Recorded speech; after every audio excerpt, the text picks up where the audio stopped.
มาสงค่ามาสงค่ามาสงค่ามาสงค่ามาสงค่ามาสงค่ามาสงค่าได้ยินนะครับมาสงค่ามาสงค่ามาสงค่ามาสงค่ามาสงค่ามาสงค่าได้ยินนะครับมาสงค่ามาสงค่ามาสงค่า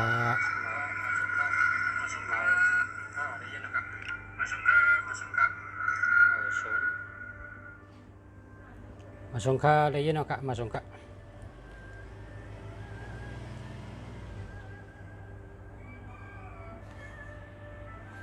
มาสงค่ามาสงกูก็กูเจ้า มาสงตั้งเสียงค่ะ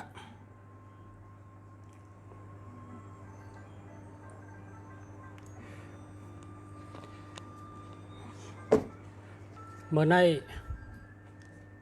วันที่11เดือนที่5 2เหง22เสียเมืองดีแต่เอาลอง3เมือง3จุ่มมาอ่านในพ่อแม่พี่น้องเขาเนื้อลุมผ้าอันใครดีเลยเปิ้นได้ที่4เนื้อลุมผ้าเนี่ยนะเป็นปั๊บอันยอดขายมันได้ขายนำเลยเปิ้นเป็นอันที่4เป็นปืนอันก้นไว้ลำลองเป็นที่4นะที่1เนี่ยมันจะที่2ก็ไปจะที่3ก็ไปจะไว้กับเป็นที่4ที่5ที่6ที่7ที่8ที่9ที่10กว่าเป็นที่20จนนั้นก็มีแทงไว้การในรายที่4ก็ลองก้นลุมผ้าไว้เจอว่าก้นลุมผ้าเขาไว้เจอวางเจอตั้มเจอว่าปับลิกในปันตั้งหูก้นเขาเตะในขาปับลิกนะครับปับลิกไตค่ะในปับลิกไตก็ในชื่อว่าโจโสก็ในชื่อว่าซุนกลก็ในชื่อว่าเล่าปีก็ในชื่อว่าขงเป้งก็ในชื่อว่าเตียวหุยก็ในชื่อว่ากวนอูเขาจะในเป็นก้นหลังกึกปืนตัวตายจืมหายก็เพราะว่าเขาลักแหลมเฮ็ดไว้เป็นตาก้นลูกหลานวันตั้งนาอะไรจอมห้อยตินเขานะครับอันนี้เป็นปับลิกได้ค่ะเนี่ยซื้อปับว่า3จุ้มนะครับ3จุ้มในอันนี้เจ้าหอคำเจ้าหอคำเล่าปีอันนี้เจ้ากวนอูอันนี้เจ้าเตียวหุย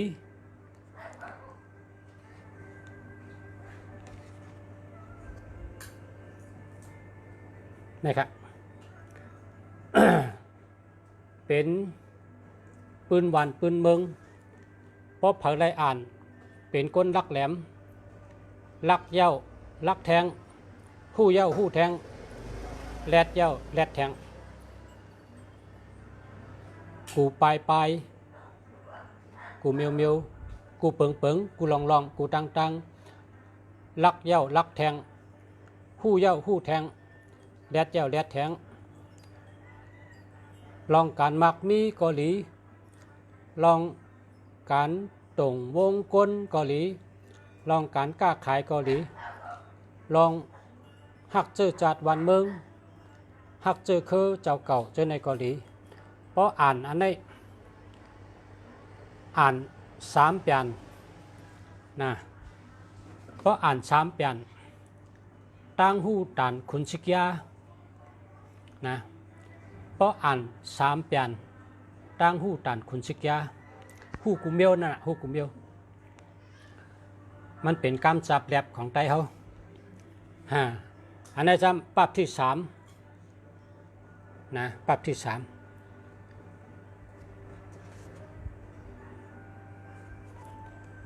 เฮ็ดสังเลขาเอามาอ่านเมื่อไหร่ข้าเฮาย้อนอาข้างเจ้าปลายกรรมเจ้าหนึ่งในไตเฮานี่ในคนไตเฮานี่อันหู้ลอง3จุ่มนี่มีเกณฑ์นะเขาคนสีหาก็ปิ่นเป็นภาษาไต้เมื่อปนมา7 ปีปนอ่ะเฮาปิ่นเป็นลิกไต้การไต้แล้วก็เอาออกมาขาย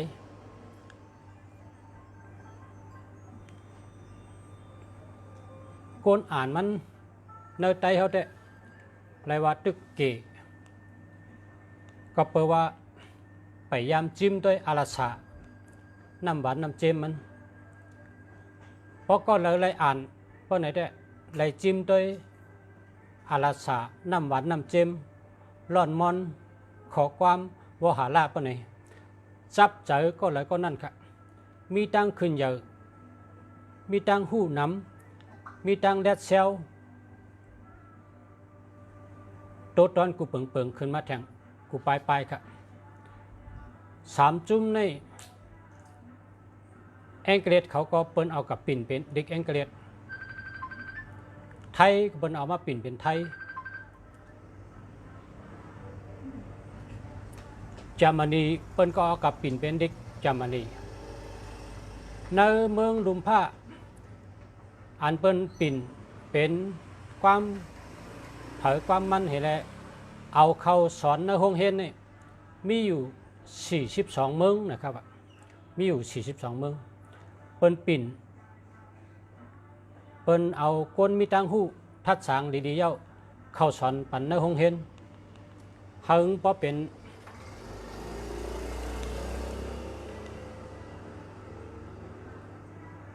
สอนคนลักแหลมนะแองเกฤษก็เขาก็มีอันลักแหลมเขานะเหมือนหนังปืนนโปเลียนเขานะเปิ้นก็มีก้อยกะเปิ้นยังมาเอาอัน3จุ่มนี่กว่าปิ่นเป็นลิกเปิ้นแทงก้อยกะพี่น้องใต้เฮาอ่ำเจอว่าอ่ำชนเจอพอมาทัดสางด้วยเฮ็ดสังแลใต้เฮาอ่ำมีข้าวยามอ่านดิกปะนี่ก็แปลว่าต้องอ่ำเต็มนะมาต้องตีละมาจ้องในเปิ้นว่าจังนั้นเพราะใส่เต็มเนี่ยจังกำสินเนี่ยว่าก็เปิดใส่เฮาเต็มเฮาหลูหาใส่หลูหากินหาย่ำหลูหาเงินหลูหาเข้าเร่งกันเร่งเจอเจ้าเก่านี่แน่ก็เปิดจังนั้นแหละเฮามีข้าวยามอ่านดิกพอมีข้าวยามอ่านดิกก็ตั้งหูเฮาก็ตั้นเปิ้นเป้งเปิ้นตั้งลักเขาก็ตั้นเปิ้นเป้งเปิ้นไปวนเขาก็ตั้นเปิ้นเป้งเปิ้นเจออันมีข้าวยามเจออันไรอ่านได้เห็นได้หู้ได้ตั้นก้อยกังตึกมีเกนะตึกมีเกนะมันหลุดไรมีน้ำเมืองเปิ้นขึ้นอย่างมาสูงนี่ก้นอันอ่องไรจุ่มคู่ไรด็อกเตอร์นี่โหขาวช่ำบอเต็มกว่าเชียงก้นนั้นไรปล่อยด็อกเตอร์นี่เนื้อใจเขาทำเกนะก้นนั้นไรด็อกเตอร์นี่เพราะเผยเป็นก้นมีเงินนะโหลส่งลูกเขาหลานเขาเนี่ยกว่าเห็นเมืองนอกเมืองนาคนสัตเทเนี่ยเป็นกว่าเอาลูกเป็นกับสอนตีเมืองอเมริกันมีเป็น50-60หนึ่งตีเนี่ย เปิ้นเอาลูกเปิ้นก็สอนที่เมืองอังกฤษก็มีเป็น5-60อ่ะ1จ้องๆอันนี้คนเจอคือเปิ้นก็เปิ้นส่งก็กูเมืองอ่ะเมืองดอกก็เปิ้นตื่นส่งก็เจอเปิ้นมีเงินพี่น้องไต้เฮาเพราะว่าอะไรปองเป็นเปิ้นมีเงินนี่ส่งลูกหลานส่งลูกหลางกว่าเห็นเมืองอังกฤษ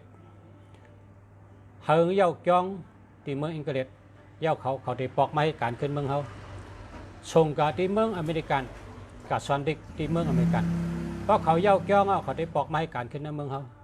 เพราะมีจังไหนนำก่อนวันเมืองเนี่ยได้ขึ้นใหญ่ย้อนคนมีตังหูนำ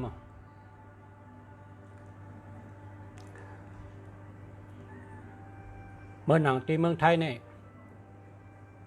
เขาส่งลูกหลานเขากว่าเห็นเมืองอังกฤษเนี่ยนำกับโปเจออันว่าอะไรปองเป็นมักมีไล่เปิ้นดีเนี่ยเปิ้นเอาลูกเปิ้นกว่าเห็นเต็มเด็กเต็มแดงกว่าไว้ที่อังกฤษเปิ้นเอามาเมืองไทยนะพอเมก็สู่กับเจอแค่นั้นแกต่อถึงเขาเพิ่มบ่อ่องจ้องจันจอมนะนำน่ะเฮาหลุดเฮ็ดจังนั้นเพราะเฮาใครขึ้นใหญ่มาสูงเพราะเฮาใครขึ้นกับขึ้นปานเพราะเฮาใครป้นปานขี้คามันอุบเมืองนี่เขาเอาไล่กับมันในเทอุบเขาเตหลอกเฮาเปิ้นโกเขาเตอ่ำปันสะเทคนเมืองเนี่ยคำปันเป็นสัตเทเพราะว่าคนเมืองเป็นสัตเทเนี่ยมันทิ้งหยาบมันอุบหยาบเย้าก็พอเป็นสัตเทมาเนี่ยลูกล่างเขาเนี่ยเด็กกับสอนเมืองอเมริกันเด็กกับสอนเมืองอังกฤษพอลูกล่างเขาสอนมาเย้าจ้องมาเนี่ยมันทิ้งไรอุบไรเป็นจังไหนก็ประมาณให้เขาคู่ไว้ลองตั้งจังไหนจังว่าเขาปันขึ้นเยอะเลยเมืองมันเมื่อกำปนในอ่องซานชูกิขึ้นมาอันเต้งจริงเขาขึ้นมาเฮ็ดซะเพราะขึ้นเยอะมาสูงกันในมินอ่องแหลงซะมายึดอำนาจขึ้นเฮิงลู่แล้วก็ขึ้นอันในมันบอกว่าเขาใครปันก้นเมืองเป็นก้นมีเขาใครปันก้นเมืองเป็นสัตเทก้นเมืองในป้องเป็นสัตเทมาอาจยามานในอยู่หยาบนะเพราะก้นเมืองรักแหลมพวกคนเมืองมีตังหูคนเมืองมีปีญาณนำมาเขาได้อุบหยาบเขาอุบอะไรอ่ะมันเป็นจังนั้นได้เขาใครมีอำนาจข้าวยาวเหรจังหวะเต็กเต็งคนเมืองกูเจ้าคือปันลองตั้งขึ้นใหญ่นะปันลองมักมีขึ้นใหญ่เลยการมักมีคำปันคำป้องสร้างเฮ็ดวางแผนตักขึ้นใหญ่มาชุงเจ้าเมื่อเขาก็เรียกข้ามือตองกี้ลูกตีเฮิรนข้ากับตองกี้นี่มือเขาข้าอาศัก10 ปลายก็เป็นเฮ็ดสนตองเนาะปีกายข้ามือก็ตึกเป็นสนตองมาเฮิรนนั้นโหโป้เมืองปอนพี่น้องไต้พี่น้องปะโอเจิ้นเฮ็ดสนเองสนตองเขาย่อมไปตื่นตึกนอนรับรีอยู่ข้าวตั้ง30 ปีแหลกลายเป็นนั่นอยู่เฮิรนก็ตึกเป็นเฮิรนหลังนั่นอยู่สวนก็ตึกเป็นสดตองเพราะจังไหนได้แทงหลายโจโก้นมันมีตั้งขึ้นเยอะเลยข่าวว่าสวนตองเนี่ยมันโดยเฮ็ดเจ้าเฮ็ดมาปานสืบปานลูกสืบล้านปอสืบปู่สืบนายเมื่อไรก็มันเป็นเซตเทเลยเพราะสวนตองเนี่ยสวนตองเนี่ยมันมีในหลุมผ้าเนี่ยตีเมืองไหนชื่อมันมีสนตองในตึ้มโดยเฮ็ดสนตองในผูกเหฉีดยาเหเอามาโคเหเลือกเหเอากับขายเหขึ้นโดเวียกเหขึ้นโดเอาเบิ้งขายแทง1 ปี1 ปอกมันเป็นสัตว์เทไรเฮ็ดสนตองเนี่ยมันโดเฮ็ดโดป้อโดแปดเชิงๆอย่างสนตองเนี่ยโลเฮ็ดการต่างเมียวอันตีก้นกำผากินน้ำผูกกาพีผูกโทลิ้นผูกเข้าเคผูกเจ้าในนักกำผาเปิ้นกินเข้าเคในเปิ้นเอากะเฮ็ดป อม่งม่งจุดขนมปังถั่วลิ้นเปิ้นเอากะเฮ็ดน้ำมันกะพีกินเนื้อกำผานเนี่ยเปิ้นกินกะพีเหมือนกินตั้งเด่นมีหลายหมื่นตันหลายแสนตันก็ขายหลายหมื่นหมดกะพีเนี่ยโลภกกะพีโลภกถั่วลิ้นโลภกข้าวเขเช่นไหนแต่อะไรเป็นก้นมีโลแหลกลายชนตองนั่นโลขอบคุณเขาเจ้าเห็นแล้วป้อกว่าเยอะเกจูต่างเขาเห็นแล้วป้อเห็นแล้วอย่าไปเฮ็ดแทงสนตองนะเพราะเฮ็ดสนตองในเฮ็ดทางหลายปีก็มันเป็นสัตว์เทเลยนะ ลองหลากหลายเฮ็ดหลายสั่งข้าวยาวซุ่มกับอาสากลเป็นปานอาสากลถ้ามันยาวอยู่60 70 80ก็แห้งเซ็งเท่ามันจะว่ามีแห้งตาเสดูแห้งก้นในมีเมื่อสัก18 19ต่อถึง50 60อ่ะเพราะปนนั่นก็เหมือนตาวันใส่ลงก่อนกำในข้าเขาได้อ่านในข้อความเจ้าหนึ่งเลยเอาข้อความบ่หาละเนอ3 จุ่มมาแต้มลงเนอเฟซบุ๊กข้าเขาเลยหันขาเกี่ยวเพราะว่าข้าเป็นคนปิ่น3 จุ่มให้แลกขาย3 จุ่มตัดเสร็จ ข้าก็ด้วยวิดีโอมันอ่ะด้วยชุดในนับเปลี่ยนมันเลยตอนเลยข้าก็ต้องเลยตั้งนำเพราะข้าหันลอง3 จุ่มนี่ครับเกี่ยวเจอถูกเจอน่ะข้าเฮใต้เขาข้าเฮพอไม่พี่น้องผู้ทำยินเขาแหลกลายปลายว่นเป็นก้นลักแหลมหรือเก่าแหลกลายปลายว่นมุงหันเส้นตั้งขึ้นเยอะอันดุมผ้าเปิ้นขึ้นกับแหลกลายกันกาปันเทคโนโลยีกาปันเปิ้นเจ้าไพ่ผ้าเหตุการณ์เหตุงานเฮาแหลกลายอย่าไปอยู่เหมือนเก่าเฮากับเจ้าเปิ้นแหลกลายเนี่ยเปิ้นแหลกลายแล้วเฮาตัวเฮาเนี่ยโดแหลกลายหางกุ้ยเพราะเฮากับเจ้าเปิ้นเนี่ยเฮาเจอเจ้าของสายใจเปิ้นสายใจเผยก็สายใจมันก็เพราะฉะนั้นเฮาโดแหลกลายเอาหางกุ้ยเฮาตั้งขึ้นจากมาสูงเนี่ยเฮาโดเฮ็ดเอาหางกุ้ยเฮาใครเป็นจังเฮาเฮ็ดเอาหางกุ้ยเฮานั่นจังไปแม่นเมียวมันขอกรรมเจ้าในเตรียมไว้คาเกียกและคาย้อนอาข้างก็ตีปิ่นภาษาเป็นมากรรมไตข้าก็หูจักชื่อเจ้านะข้าก็ย้อนอาข้างอยู่ที่ในย้อนอาข้างใหญ่ๆนำนะข้าแต่ย้อนห่อเฮาพ่อแม่พี่น้องผู้ทำยิน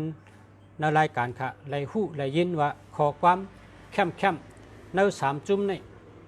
มีดังนำอันเจ้าในปิ่นออกมาเป็นกรรมไตเหมือนจังไหนค่ะเข้มเต้ๆค่ะถ่อมจามตัวกันค่ะเนาะเพราะใครอ่านในก็สั่งซื้อปับมีขายค่ะมี5 ปับหมาย1หมาย2หมาย3หมาย4หมาย5ก็ใครไรก็สั่งมาอันนี้เป็นข้อกรรมเจ้าในปิ่นออกมาไว้ก็คอว่นเนื้อปืนขุน3 จุ่มเนาะขุน3 จุ่มคอว่นเนื้อปืนเข3 เมือง3 จุ่ม3 ขุนเมืองข้อที่1นกหางหลีกันต่อค่ะนก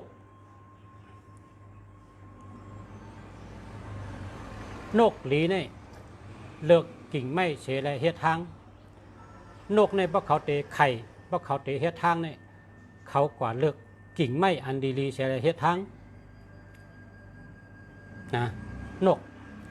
กในพวกเขาเตะเฮ็ดทางเตะว่างไข่เขาก็เลือกกิ่งไม้ดีๆเฉลยเฮ็ดทางเขาจังไก่ไข่เขาโมเลือกกิ่งไม้เฮ็ดทางฮะนกกำในเขาเป็นก้นเนี่ยนะเป็นก้นยิงก้นใจเป็นขุนเป็นนางเนี่ยเขาโหลโมเลือกก้นดีมาเป็นผู้อันโห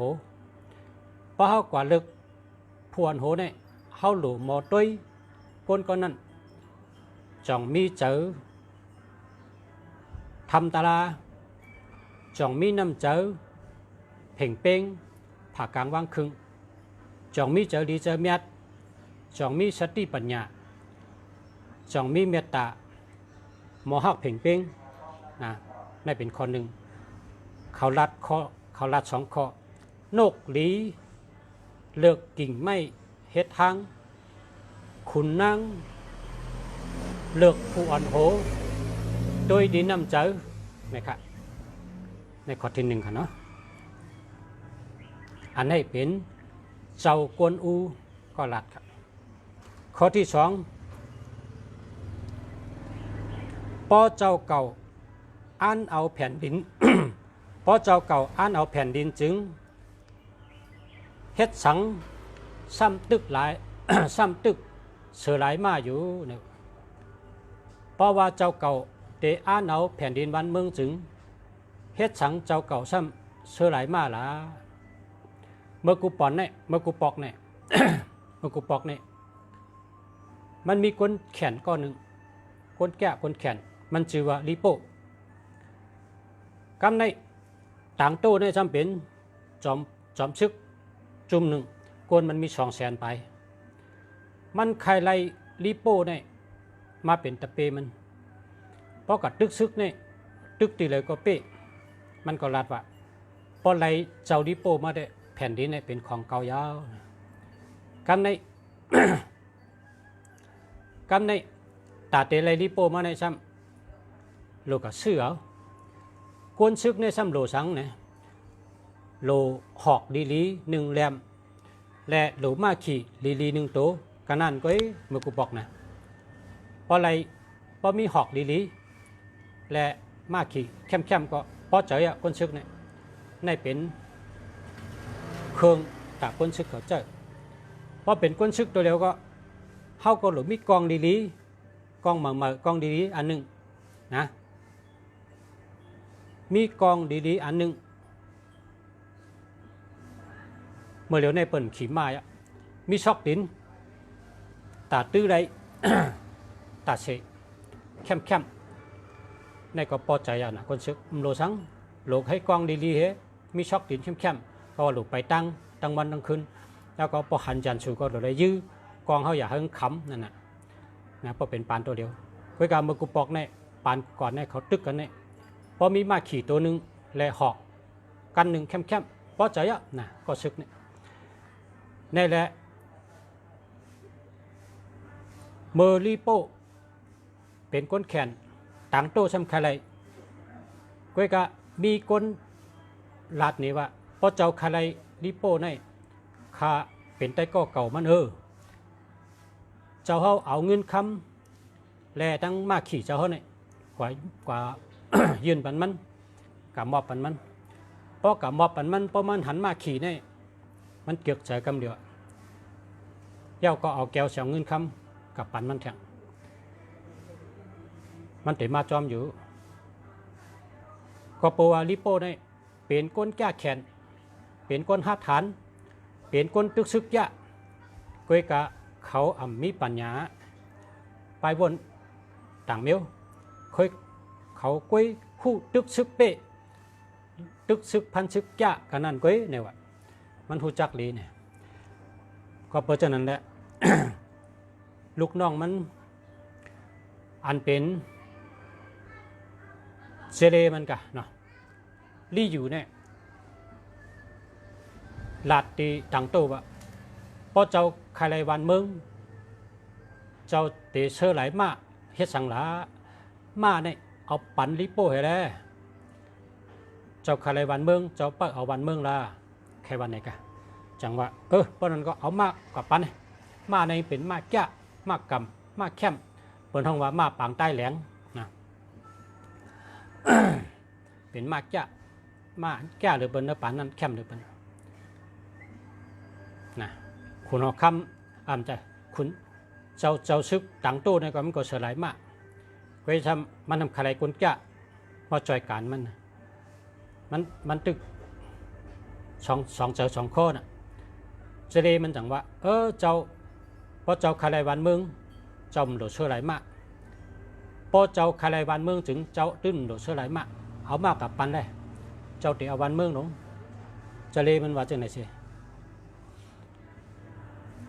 เจ้าต่างโตนี่ก็จังเพราะนั้นก็ปันเอาตั้งเงินคำแก้วแสงแหลมมาเนี่ย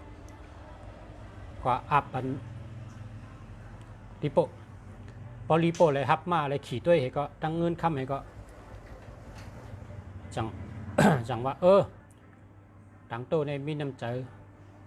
หักขาดแต่ในให้เนี่ยจอมมันมาเข่าห่มอยู่จอมต่างโตเลยก้นแก่ก้นแขนมาเอามากกันแรกกับก้นแก่นะอันนี้รีอยู่เป็นก้นรัดกำในข้อที่3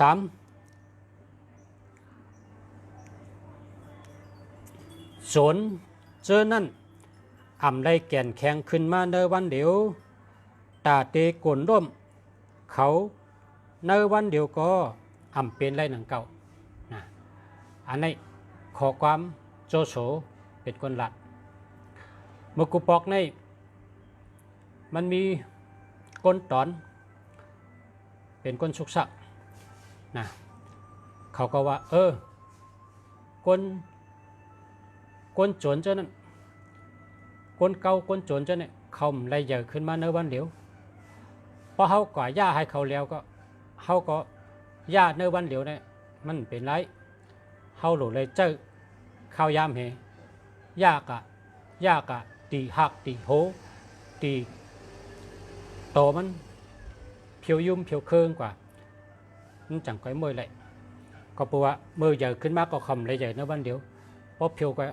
เพราะเพียวเนี่ยก็เขาหลุดเจอข้าวยามเหเพียวเป็ด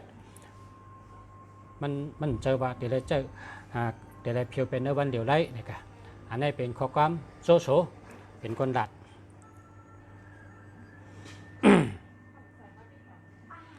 เมื่อนังเขาได้กัดตึกเปิ้ลเนี่ยเขาตึกเปิ้ลเฮ็ดตั้งมุกจุมมาหลายปีอะเขาเสียเขาว่าติกัดตึกในวันเดียวให้เย้าหน่อยมันก็ปัญชติว่าเขาเลยใหญ่ขึ้นมาในวันเดียวเพราะเขากัดตึกก็ให้มวยในวันเดียวก็มันไล่หนังเขาเนี่ยกะมันว่าจะนั่นคำในข้อที่4ต้นไม้มีหนามอ่ำเจอตีอยู่นกหางสะต้นไม้หนามหนาอ่ำเจอตีอยู่นกหางสะก็ว่านกหางสะในคนเขาหางดีนะคนเขาหางดีต้นไม้หนามหนาต้นไม้หนามหนาอ่ำกึ่งแลบตีอยู่นกหางสะก้นมีปัญญาลูกอยู่เตอโจนก้นยอกเป็นผู้นำนะก้นโจนก้นยอกเป็นผู้นำเพราะว่าเป็นผู้นำเฮียมีน้ำใจเป็นโจรน้ำใจยอกว่าจะนี่ก้นมีปัญญากึ่งเถือกอยู่ซ้ำเขาจังว่าเปิ้นแตกไว้ว่าต้นไม้น้ำหนากึ่งนกหางสะอยู่นะต้นไม้น้ำหนากึ่งเถือกเป็นตีอยู่นกหางสะคนมีปัญญากึ่งเถือกอยู่เป็นตะเปคนยอกนะในเป็นเจ้าคนอุลัด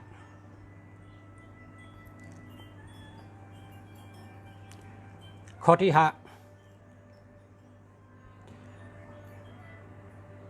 โจกันห้องให้น้ำตาสูปทมตาตินก็เอาวันเมืองไหลอันนี้เป็นเจ้าโจโฉลัดนะตาเตตึกยันชูตาเตตึกผู้เขียนในจู้กันเฮพร้อมกันห้องให้น้ำตาสัมปทมตาตินก็มันแฮมยันชูตายไหลเนี่ยวะตาเตแฮมยันชูตายเนี่ยเฮาโลวางแผนเขาอยู่จำมันใช่ไหมแตบคอมันมันจังไกไหลใจว่าจู้ตุ่มกันเชมาเก กินเหล้าห้องไห้จังไหนมันทุช้างไงวะอันนี้โจโฉวะโจโฉเป็นคนรัดอ่องอุ่นเฮ็ดจัดงานวันเกิดอันตู้มันเถอะพร้อมกันตึงปังว่าเขาเตะหือแต่เตะตึกลึบจนเนี่ยก็กะพายก็ออกไปวนอันแคมก็ปากันห้องไห้คนใหญ่คนหลงพร้อมกันห้องไห้โจโฉเนี่ยจังว่าโขแห้งๆโขงักกำในอ่องอุ่นถามว่าโจโฉเมื่อโขหังเปิ้นตะวนเจอเรียกมองเจอจอมเจอจัดวันเมืองเฮาตกอยู่แต่ผาตีนก้นให้ก้นเมือกหลงหนังเฮือเตป้นจัดปานขี้คาก้นให้นั้นเฮาหลูวนหาเช่นตังมันเมื่อจะมาโคละเจ้าโจโฉตอบว่าสูพร้อมกันห้องไฮตัวเดียวในเมื่อถึงเมืองแรงน้ำตาสูช้ำปฐมตาตีนก็มันจอยสังไหลเนี่ยนะขอกามเขาเจ้าเนี่ยแคมอันนี้เป็นเจ้าโจโฉรัดข้อที่6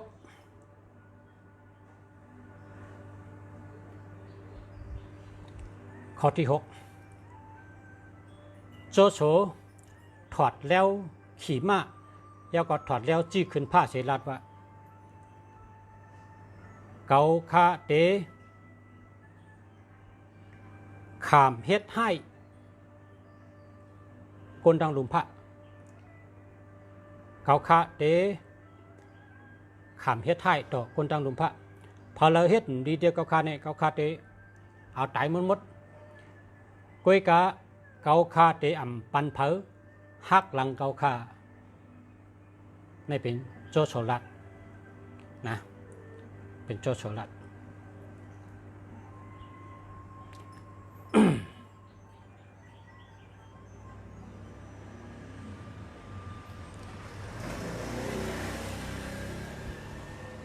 ก็เปว่า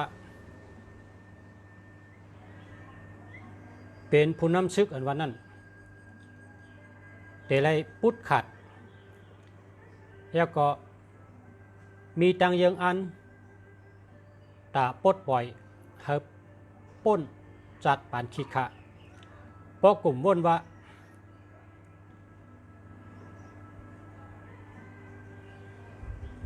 เป็นเจ้าเครือเจ้าเก่าเป็นพ่อแม่เจ้าเก่าใช่ไหมมันก็เตะหน่วงถ่วงข้าวยามแปดหลายๆก็นั่นแหละโจโฉเนี่ยมันปุดขัดนะมันหลัดว่าคาเตขามเฮ็ดให้ต่อคนจังลุมพระก้อยกะคาเตอ่ำปันเผอหักหลังก็คาปันเผอเฮ็ดให้ต่อสายใจมันได้มันขำให้ท้ายต่อสายใจคนตั้งลุมพายก้อยกะมันติมีสติวิทยาตาเสมันปันเผยเฮ็ดท้ายต่อสายใจมันได้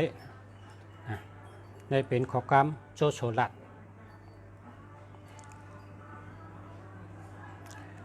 ข้อที่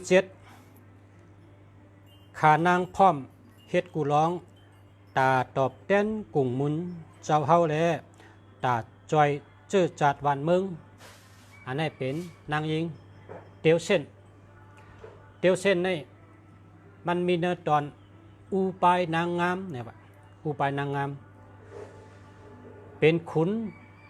นซึกเป็นปู่ซึกเนี่ยเปิ้นเอาเมยิงอ่อยเปิ้นเอาเมยิงยะตายย้อนคนยิงขุนซึกมังก็เอาเราเลี้ยงพอเมาเราก็เปิ้นก็แตบคองไหลตายย้อนเราขุนซึกมังก็เพราะเอาไม่ยิ่งกว่าเก้าเนี่ยพอลืมตัวมาเนี่ยแตบคองได้ง่ายตาเขาตีแตบคอก้นให้ไรนั่นเขาก็เอานางยิงห่างดีใช่ไหมอ่อยเหมือนจะหยืงเป็นห้องอุปายนางงามเอาไม่ยิ่งห่างดีกว่าให้กับเป็นเมมันนะให้กับเป็นเมมันกับเป็นเมเต้ๆเนี่ยอันนอนจอมให้นั่นปุ่นตา ที่เอาตายไรคนให้นั่นเปิ้นเอามียิ่งหยอกจังว่าเป็นคุณซึกเป็นโปซึกเนี่ยเลสัตติลองสุรานาลีเนี่ยว่ากำเปิ้นว่าสุรานวางก็เรานาลีวางก็ผู้หญิงอย่าไปกินเรา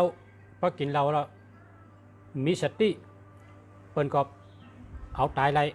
ป้อมเมาเราอย่าไปเล่นเมยิงนี่เป็นยานชูเนื้อยานชูหาปลาเนี่ยเมยิงนี่ก็เป็นยานชูที่ปลาหนึ่งเป็นขุนศึกก็เลยเล่นเมยิงเก้าเมยิงก็ตายย้อนเมยิงนะในก่อนเนื้อสามจุ่มนี่ก็ต่างโต้เนี่ยมีซึก200,000เพราะเดี๋ยวเอาซึกกดตึกเนี่ยมันอยากเปิ้นเอาเมยิงหางดีเฮอ่อยมันตาตีจับคอมันไรเนี่ยเปิ้นห้องว่าอุปานางงาม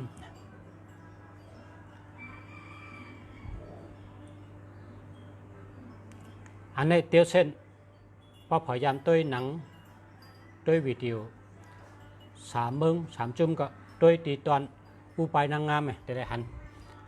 การแสดงมันเข้มจะว่าขุนซึกโปซึกตั้งหลายแหละขุนซึกโปซึกตั้งหลายเนี่ยเลสติลองไม่ยิงเนี่ยตายย้อนมันตั้ง2 นิ้วนะ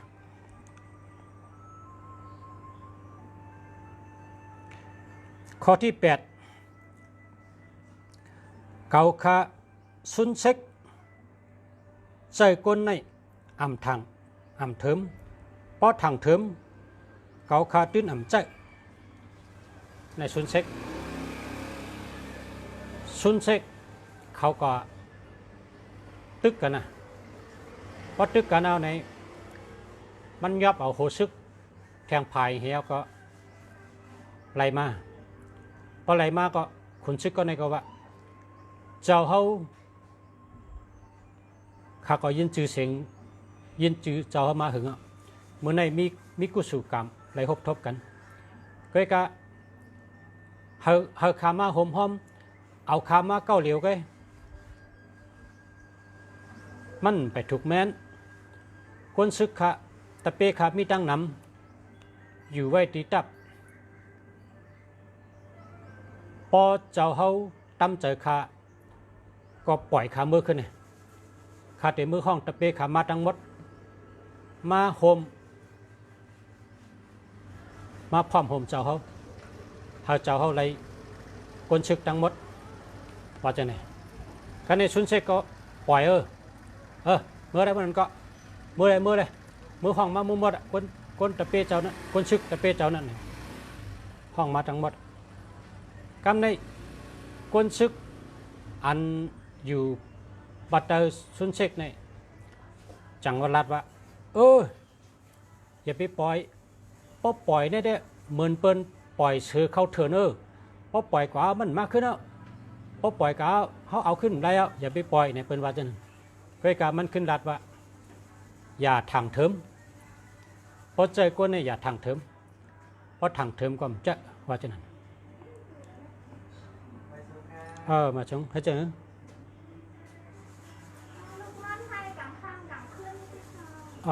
นั่งต่างนั่งก่อนนะนั่งต่างนั่ง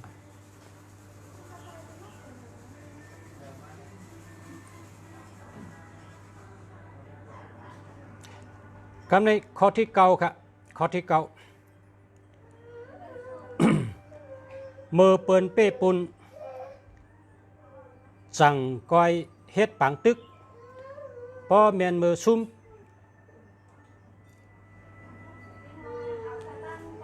พอแมนมือซุ่มเปิ้นจึงโลอยู่เย็นกำลื่นมาสั่งก้อยเอาอ่องเป๊ะนะพอว่าเขาเตะเป้เปิ้นสั่งก้อยเฮ็ดปังตึกพอแมนมือซุ่มปังตึกโลอยู่เย็นลือเฮ่อโตลือเฮ่อเจอหอมแห้งหมักมือจีนยำวายลินมาเขาจังก้อยวางแผนขึ้นตึกเปิ้น เขาก็จะได้เป้เปิ้นเพราะว่าเนื้อชุนบูแต่ไม่คอตึกซึกขอตึกซึก13ข้อนั้นขอกำเนิดชุดว่าการซึกในการตึกอันเป้เปิ้นเนี่ยเป็นการถอยเนี่ยเป็นการถอยไปเนี่ยพอเขาถอยไปเนี่ยเขาเต็มมีลองอ่องเป้พอเขาตื่นตันให้แล้วตึกซึกเนี่ยโกนเขาก็ซุ่มสังว่าเป้เขาก็คือเขาก็จังเหตุการณ์เรียนได้ทั้งป้อมเป้เขาก็จังตรงตัวเลยก็เพราะฉะนั้นในตึกซึกเนี่ยพอเขาถอยในเมียนเมียวมันเสียเปิ้นก้นถอยเนี่ยมันบอกว่าซุ่มพอเขาถอยในห้องตายเขาก็จู้แห้งก้นเขาก็จู้แห้งก้นแห้งกองกลางแห้งหมากมือจึงยามก็จู้เห็นแห้งเขาก็ลือเฮ่อเฮเขาจ่องไกลขึ้นมาตึกขึ้นเขาก็เต็มมีลองอ่องเป๊ะนะอันนี้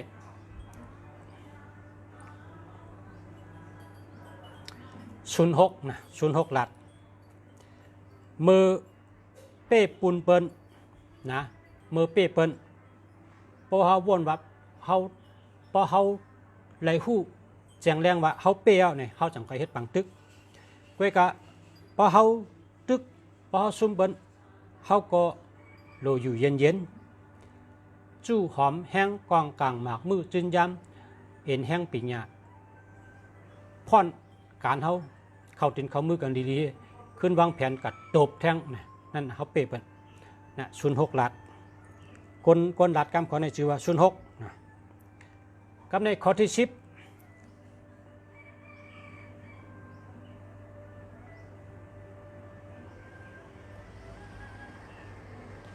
ข้อที่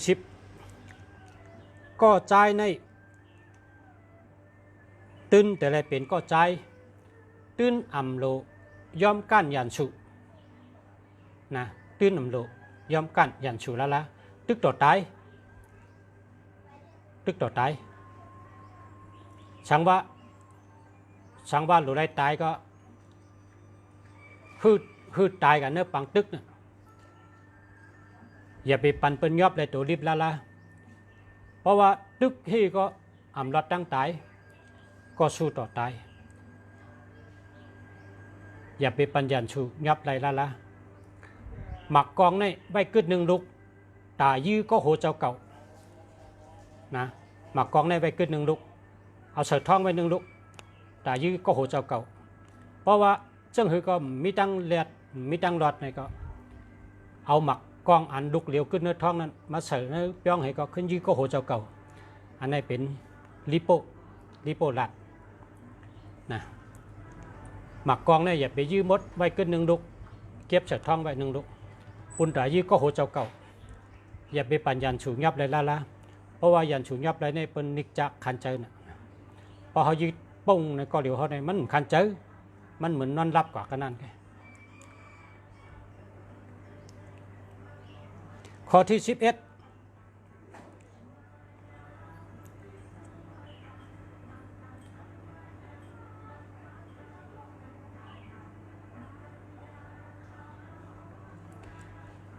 เมื่อ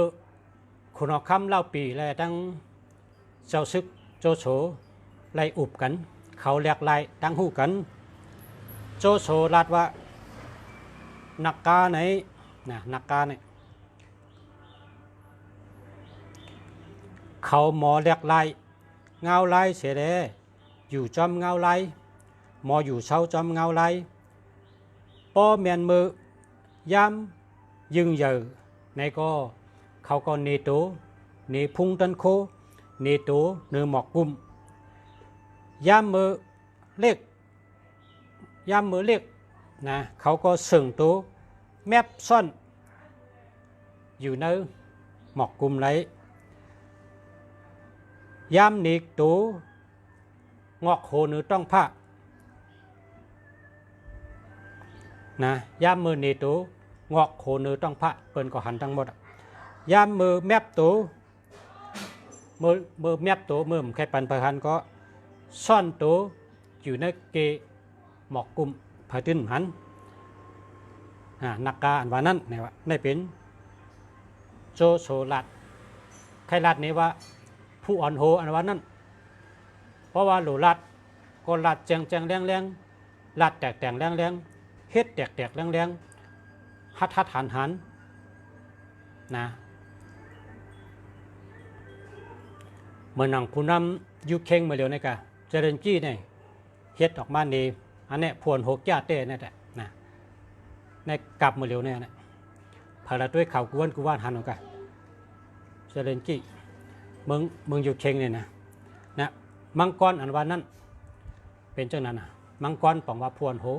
นะนักกาน่ะการไต้หวันนักกาเพราะใหญ่ก็เฮาใหญ่เตรียมต้องผ้าเพราะเรียกก็แมบตัวอยู่ในหมอกกุมมีเผยหันนะนั่นอ่ะเป็นห้องวานนักกาในเป็นโจโฉรัดข้อที่12ซึกหาน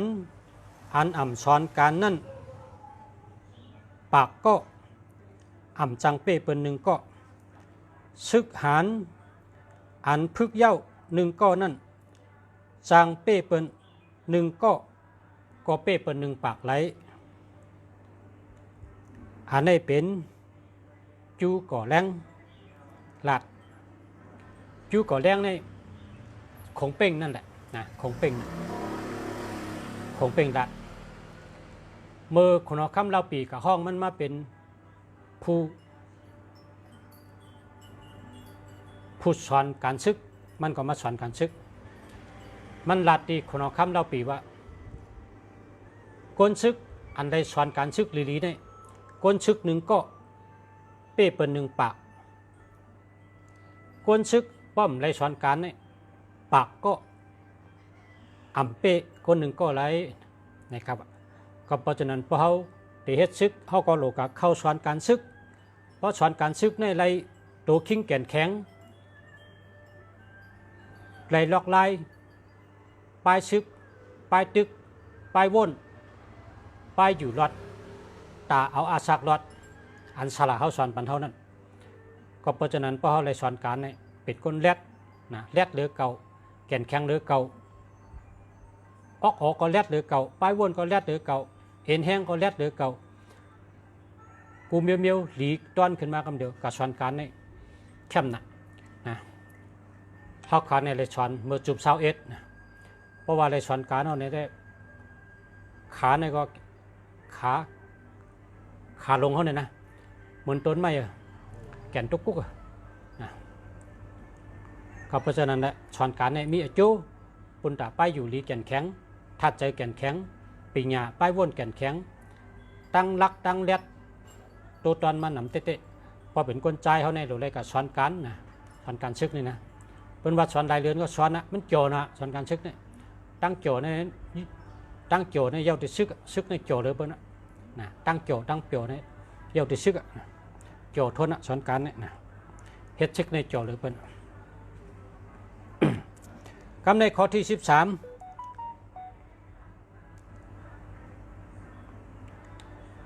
เจ้าเฮามีตั้งหัตฐานกะหือก็ขามีกันนั่นเยาเมื่อเปิ้นติมาตึกเขาคนเอาคำลาปีนี่เลยถามของเป้งว่าเจ้าเฮามีตั้งหัตฐานกะหือของเป้งก็ขึ้นว่าตั้งเจ้าหอกคำว่าเจ้าเฮามีตั้งหัตฐานกะหือก็เขาก็มีแผนการตั้งหัตฐานกันนั่นเยาเพราะฉะนั้นเป้งกันอ่ะเพราะฉะนั้นคนเอาคำเล่าปีนี่เอาจุ่มเมืองและตั้งแล้วอันมีอำนาจเต็มทนอับปันเฉลยสั่งให้ของเป้งในชี้สั่งจัดชึกวางแผนแต่ฮับตึกอย่างสู่กำเดียวแล้วก็อ่องเป้กำเดียวปอกที่1กำเดียวนะพอพยายามตัววิดีโอก็ตัวเลยนะปล่อยตึก6 ป๋องเนี่ยว่าชื่อที่เขาตึกกันเนี่ยนะปล่อยตึก6 ป๋อง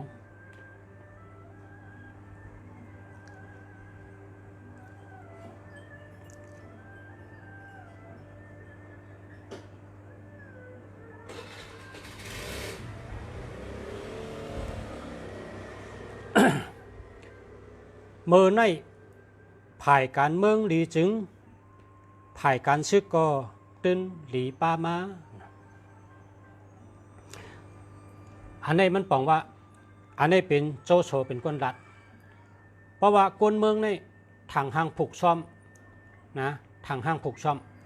ลองผูกลองซ้อมตั้งกินมีเอ็นมีแห้งเขานำเป่งปอลองกินย่ำเต็มทนปะเนี่ยคนเมืองเนี่ยมีลองมันกึมมันคงในวันนาพอคนเมืองมีลองทางห้างมันกึมมันคงลองกินลองย่ำลองผูกซ้อมลองซ้อมเต็มทนว่าปะเนี่ยลองการซึกอันว่านั้นก็ขึ้นเยอะมาชงมาจอมกำเดียวค่ะเงาขำปืนมันเนี่ยหลัวก้นเมืองเนี่ยมีกินมีย่ำได้กินอิ่มต้องอิ่มเน้งทางห้างผูกซ้อมเฮ็ดสวนเฮ็ดนาพาได้กินอิ่มต้องอิ่มเน้งแล้วก็มีตังดอดเพมีเผามาเปกินเพราะเหตุจังนั้นวันหน้าเฮ็ดติดอะไรก็วันเมืองที่นั่นก็การซึกก็ขึ้นใหญ่จอมการเมืองก็ขึ้นใหญ่จอมจันจอมกันครับในเป็นโจโฉรัฐนะ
คำในซ้ำสอมซึกเจียวยี่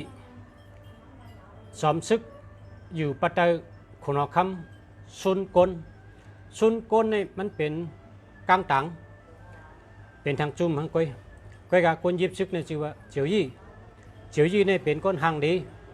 นะเป็นคนเลียดเซลมันไหลห่างแฮนซึกมันในมี70,000ก้อยกับแต่ละตึกโจโฉในคนโจโฉในมี700,000นะ70,000ต่อ700,000ก็ได้มันก็ปันสะพอตลาดีเมื่อเด็กเขาตึกในมันว่า1ปักเปิงตับซึกอันสอมซึกเจียวยี่ตำวางไว้ขุนซึกก็เลยโกตายเฮาแหมตายเป็ดเผาเลยลักไปเผาเลยเลียนไปเนื้อปังตึกเฮาแหมตายเป็ดเผาเลยสารคัดคอปงความสั่งเฮาแหมตายเป็ดเผาเลยลักสลิปตั้งกินเฮาแหมตายเป็ดยุกอารามให้ขึ้นเพิ่มขึ้นแหมตายเป็ด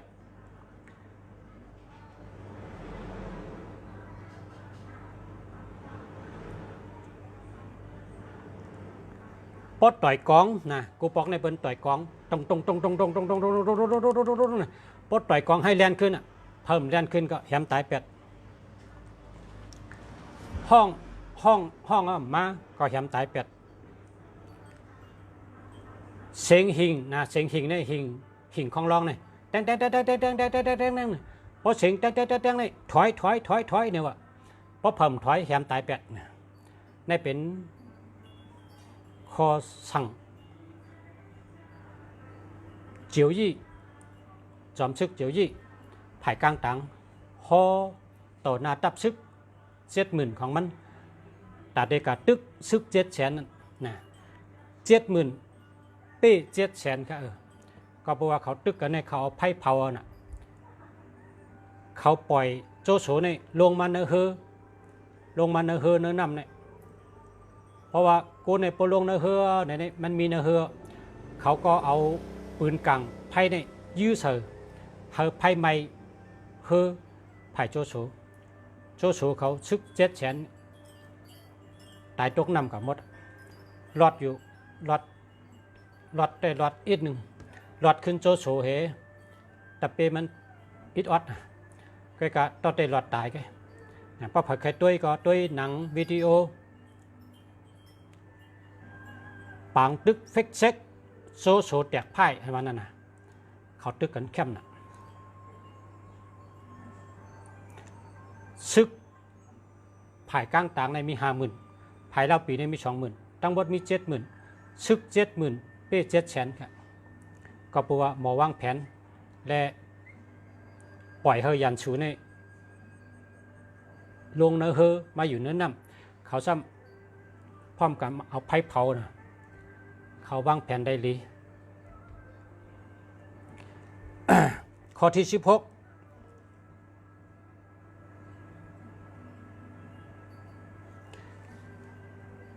เนื้อซึก3 จุ่มในจูลงตีนาลิกใต้เขาเตรียมว่าจูหลงนะตีนาลิกมันเขาเตรียมว่าจูหลงนี่เป็นก้นตึกซึกตึกเอาตั้งแต่เข้าซึกเมื่อต่อถึงอาศัก70 ปลายตึกตาเสอ่ำตายหุงนะฮะอ่ำตายหุงเป็นคนมีบุญบารมีก้อนหนึ่งจูหลงเนี่ยนะจูหลงเนี่ยนะเป็นคนตึกซึกตึกที่ใดก็เป๊ะตึกที่ใดก็เป๊ะเป็นคนมีชื่อเสียงอยู่ในจุ้มเล่าปีจูหลงเนี่ย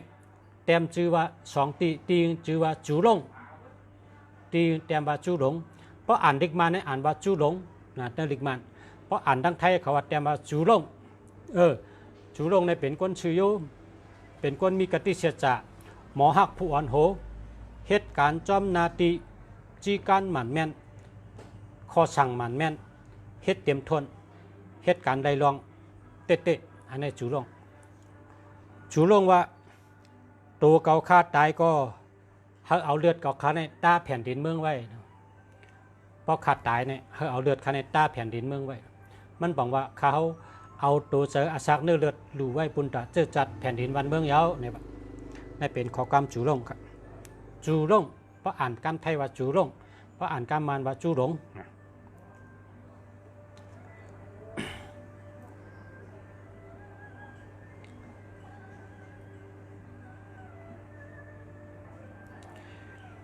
วานเมืองในป้อมีเก่าจึงหู้ว่าตีมีแทงหลายก็อันตั้งตัวเป็นเจ้าหอแสงขึ้นมาแทงอันนี้โจโฉลัดโจโฉว่าในวันในเมืองในป้อมมีโจโฉในตีมีเผาแทงหลายก็ก่อนตั้งตัวขึ้นมาว่าข้าเป็นหอแสงนะตั้งเป็นเจ้าเป็นจอมขึ้นมาก็เปิดเมื่อปานนั้นหิมกันเฮ็ดคุณนะหิมกันเฮ็ดคุณวานเมืองสุกซักเกิดผู้อ่อนโหนะเกิดผู้อ่อนโหเกิดย้อนวานเมืองสุกซักนะมันเหมือนอย่างในเมืองใต้เขาเดียวเนี่ย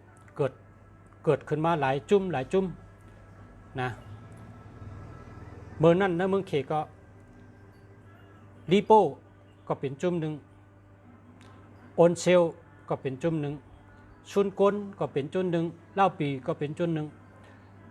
นะเตียวล่อก็เป็นจุ่มหนึ่งเป็นจุ่มเป็นเมืองเผอเมืองมันอยู่กับเจ้าภาพเมืองเผอเมืองมันต่อถึงโจโฉซ้ำป๊อบตึกกำจุ่มเฮมวยมดเลยวายมาจากกึดจุ่มโจโฉจุ่มเดียวอันเป็นการซึกในมันโดดห่างแฮนซึกน้ำมีกองกลางขึ้นกับหมักมือจนย้ำเต็มทนเงินต้องเต็มทนแล้วก็ปดไหลขิงเข้าไม้เข้าแหงก็กดตึกเอาเป็นจุ่มกดตึกเป็นตีเมื่อนั้นไล่เป็นจุ่มกับเพลกับชิมแบดเป็นจุ่มให้นะ อันนี้โจโฉเป็นคนดัด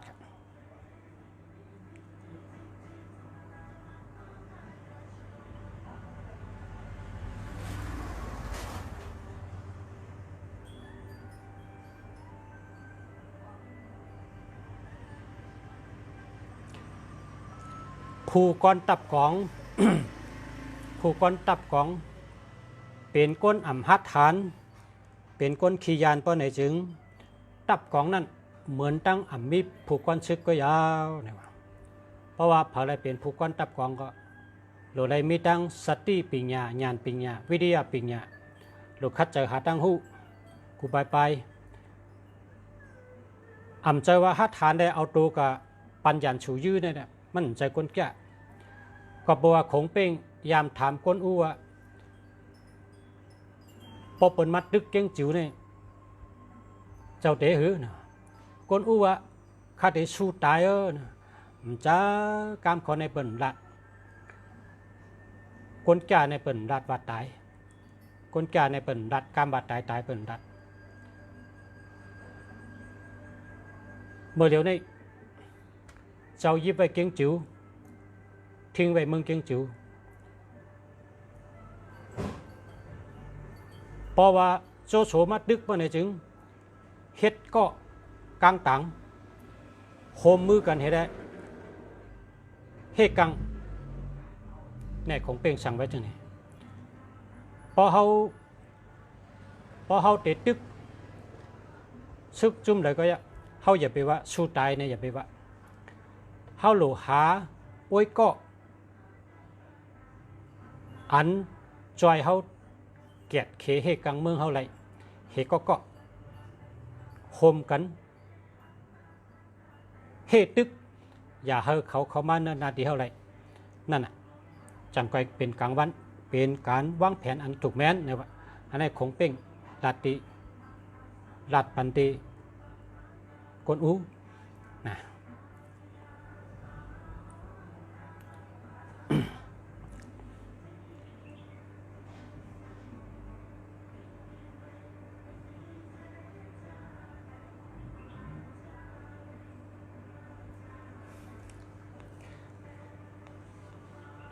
ลอยลูกเรียกนั้น ลอยลูกเรียกนั้นมีตัวสัตว์อยู่เช้าน้ำตื่นน้ำเรียกนั่นมีปูปลาอยู่เช้าต้นไม่เรียกนั่นมีนกมาเห็ดทางอันนี้บอกว่าคงเป่งลาดไว้ลอยเด็กใครบอกว่าตับซึกแล้วเป็นก้นผานเปิ่นใครมาห่มปองชุดยิงผานนะผมใครไม่ให้กอดนะน้ำตื่นมีปูปลาก้นมีปีญาไผ่ก่อมใครเฮ็ดก็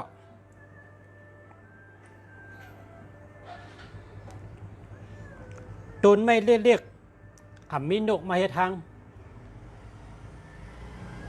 ตับซึกซุ่มอัน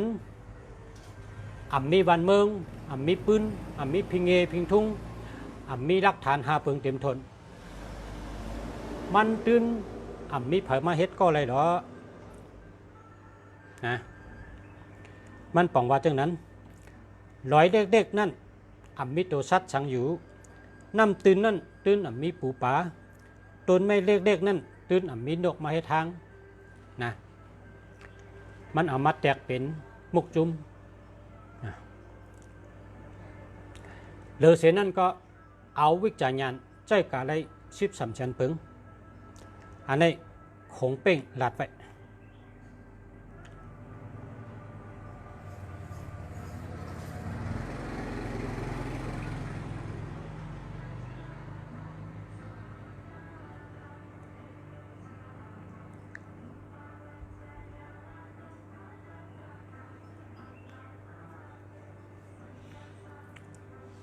จี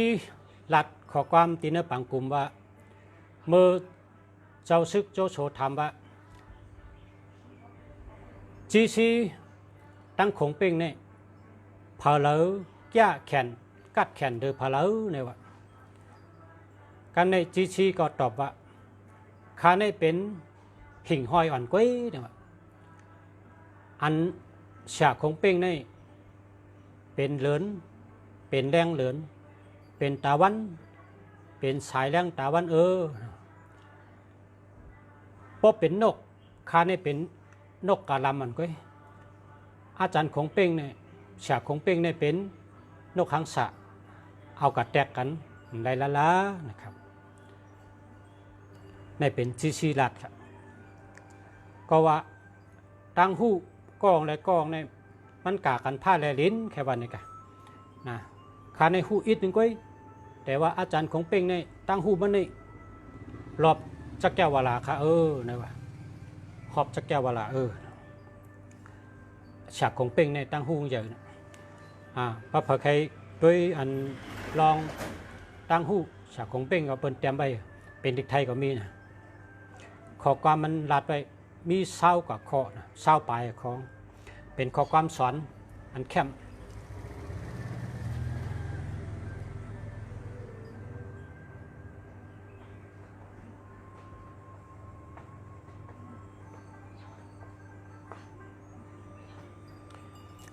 คำในฉากของเป้งรัดว่า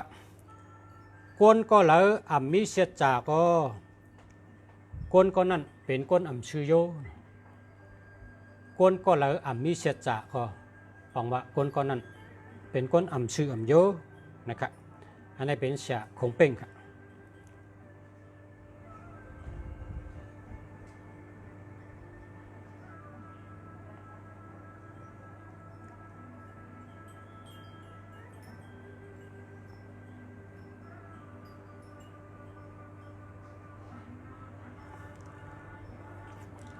กวนก็อันอ่ำมีน้ำกัดนั่นเขาใกล้เลยซ้ำใช่ไหมอุบใหญ่อุบลงซ้ำเนเปิลเป็นกวนซ้ำเนเปิล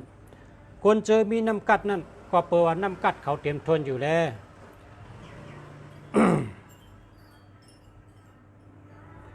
กอบเขามีน้ำกัดอยู่แล้วเขาอ่ำโลซ้ำนะกวนมีน้ำกัดอ่ำซ้ำกวนตีอ่ำมีน้ำกัดในซ้ำแม่นแหนอันกำไตเขาว่าน้ำมอ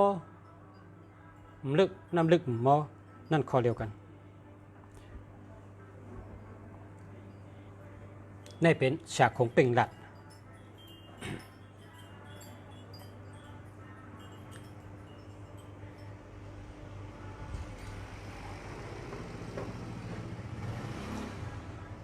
ผู้อันมีปัญญาผู้มีสติปัญญาเขาในว่นการดองเลยก็หมอต้วยตีนักตีเมาหมอต้วยตีตาซุ่มตาไลหมอค่ายหมอเลียกไล่อ่ำมีเผยลามหูไหลนั่นเป็นคนมีปัญญานั่นเป็นข้อความโจโฉเจ้าซึกโจโฉจอมซึกโจโฉผู้อันมีปัญญานั่นว่นการลองเลยก็หมอต้วยตีนักตีเบาตาซุ่มตาไล่หมอไข้ปีนป่ายเลียกไล่อ่ำมีเผยลามหูไหลนะอันนี้โจโฉในกำดูชุดเป๊ะบนหมดในเขาหลายจุ่มนะตึกกันนะคือมาเป๊ะบนหมดกำในจำปอจางตึกเกาคาเตตึกป้อมจางตึกเกาคาเตอ่ำตังตับป้อมจังตังหับเกาคาเตปายป้อมมีตังปายเกาคาเตเฮ็ดแกงยอมโปยอมเย้าตึกตันอยู่ก็เกาคาเตขามตึกต่อตายอันนี้เป็นสุมาอินี่เป็นก้นลักก้นแรดเปิดห้องว่าเป็นหมาจิ้งจอกนะหมาจิ้งจอกอันที่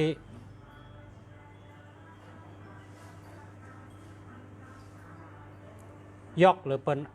ในการวางแผนเนี่ยนะนั่นมันทำเป้เปิดที่เดียวเป้เปิดที่เดียวปาดิเยนำกัดตั้งแขนมันในก็ใครเหมือนฉากของเป้งเขาสองก็ปัญญากันตึกกันในเขาสองก็หู้แผนการกันปกองแผนจะเห็นกองก็ล่ำได้เหมือนกันก็บอกนำกัดเขาใน บ่เปิงกันนี่กันนะเป็นห้องว่าสุมาอิในอาศักยาวนะและกำลังชุดเป้ของเป้งกว่าเพราะว่าของเป้งในต้องใช้อย่างเพลตายเจ้าอาศัก50 ปลายก็ตายสุมาอิอยู่70 ปลายเลยอาศักยาว คนเหตุการณ์เมืองในหรือว่าอะไรปล่อยวางหรือได้มีตั้งเกี่ยวเจอชื่อเจอหรือหมอฮักใส่เจอเจ้าเก่าไว้เฮิงอยู่ยาวก็แปลว่าเงาลายในมันติดหลากลายอยู่มันมีปักเก่าเปิงเร็วข้าวผลก็มันผลตาสิข้าวแหลดก็มันแหลดตาสินะมันติมีตั้งหลากลายอยู่เขาหลุดเปิงเงาลายหอมตัวหอมเจอเก็บหอมตอมแห้งไว้มือเงาลายปั่นจงกระเหตุการแท้งอย่าเฮาตายเฮามีอาศักอยู่รอดในดีเลยเปิ้นหมอเสียวุ่นอันดีเลยเปิ้นเนี่ยเป็นตัวเจ้าเก่าขึ้นตัวเจ้าเก่าเนี่ยหมออันดีเลยเปิ้นเสียวุ่นอันดีเลยเปิ้นตัวเจ้าเก่าขึ้นรุ่มราดตัวเจ้าเก่าเนี่ย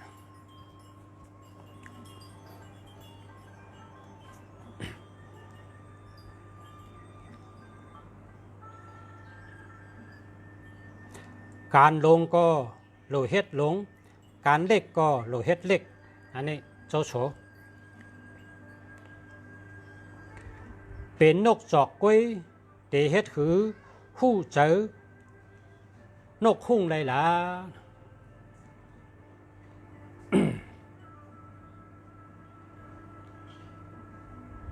แต่ก็มันชื่อว่าต้านกง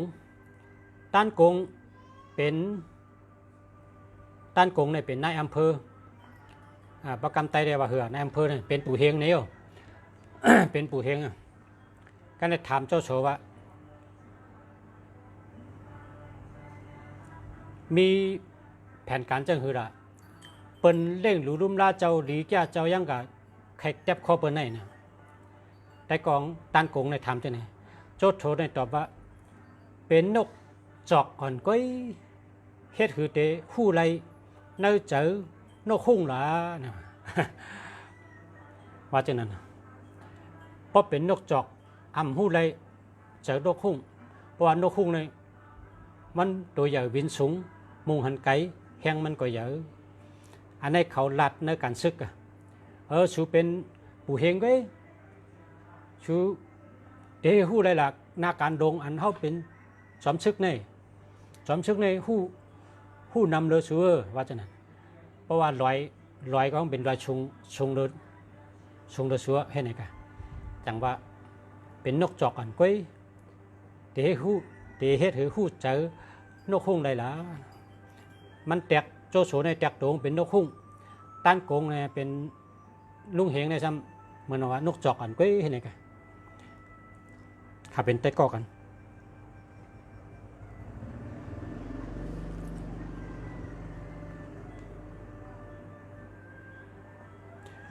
ตีแทบข้อไก่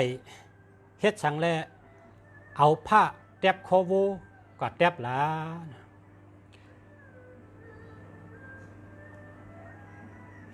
ตีแทบข้อไก่เฮ็ดสังแลเอาผ้าแทบข้อโวก็เจอหลา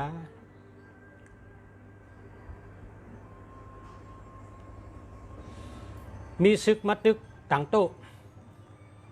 โตในมีขุนซึกกองชื่อว่าการหยงเมื่อขุนชุกเมื่อเจ้าซึกต่างโตเนี่ยว่าลิโป้ก็จัดการมันดูเรียนสวนมาเนี่ยก็แฮมไปเถอะเมื่อลิโป้ก็เลยรับคำสั่งว่าข้าดีกว่าเลยเมื่อนั้นเจ้าซึกแทงกองการโยงเนี่ยชื่อก็ลาดออกมาว่าอย่าอ่ำกึ่งดิเจ้าลิโป้เนี่ยเป็นคนแก่เตะแทบข้อไก่ให้สังเอามิดแทบข้อโบล่ะมันจังว่าการเรียกกันก็การเรียกกันมันก็เจ้าคนจันชุงเฮ็ดคัดเอกเฮ็ดก็นี่กว่าไอ้มันก็ย้อนกับเฮ็ด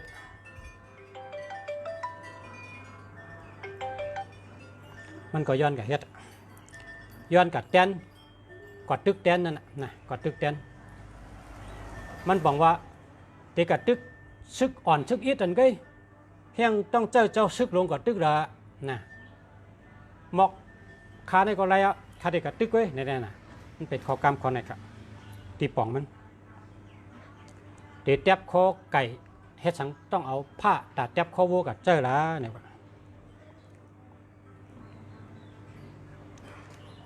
อันนี้ชื่อว่าโฮหยงนะโฮหยงก็รัดจะเนี่ยชื่อว่าโฮหยงนะ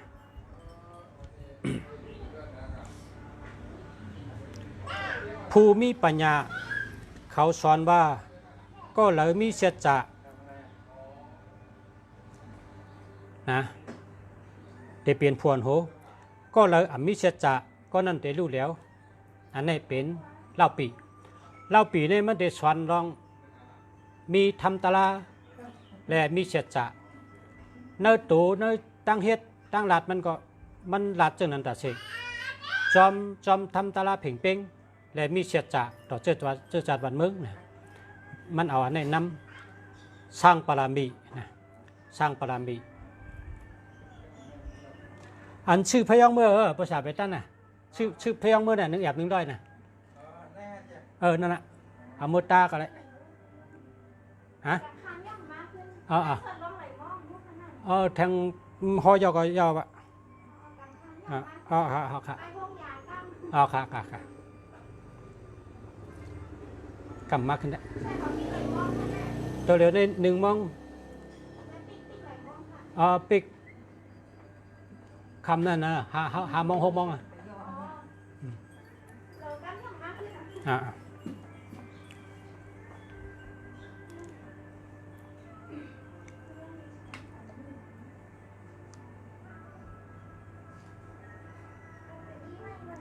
เหนือผ้า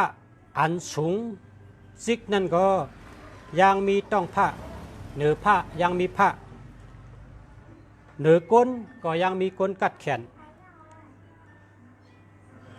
เหนือก้นก็ยังมีก้นกัดแขนเจอนั่นก็ก้นกัดแขนก็ยังมีก้นกัดแขนหรือนั่นแทงก่อนอันนี้ขอความสุนเซก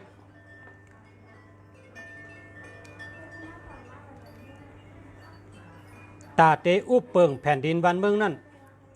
โลไลอุปเปิงโหเจอก้นอ่อนตั้ง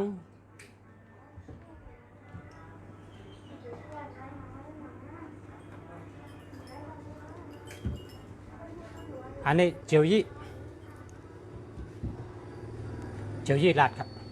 เจียวยี่ได้เป็นขุนศึกไผ่กังตังปีน้องเหมือนแขนขาลูกเมเหมือนเซอโคขาดจึงเยียบขึ้นไหลแขนขาขาดจึงกลับขึ้นอ่ำไหลในเป็นข้อกรรมคุณคำเล่าปีคุณคำเล่าปีลัดลูกเมเหมือนเซอโคปีน้องเหมือนแขนขาเพราะว่าเขามีพี่น้อง3ก็เขาเติ่งเสียจากเป็นพี่น้องกัน3ก็คนออกคำเล่าปีลัดว่าโผเมนั่นเหมือนเซอโคแต่พี่น้องในเหมือนแขนขาพี่น้องใน8 ไรแต่เมนั่นหาได้แท้งนี่ค่ะเมื่อเขาก็ดึกซึกอะไรชุ่มซึกนะชุ่มดิโป้นั่นเมื่อนั้นเขาตึกกัน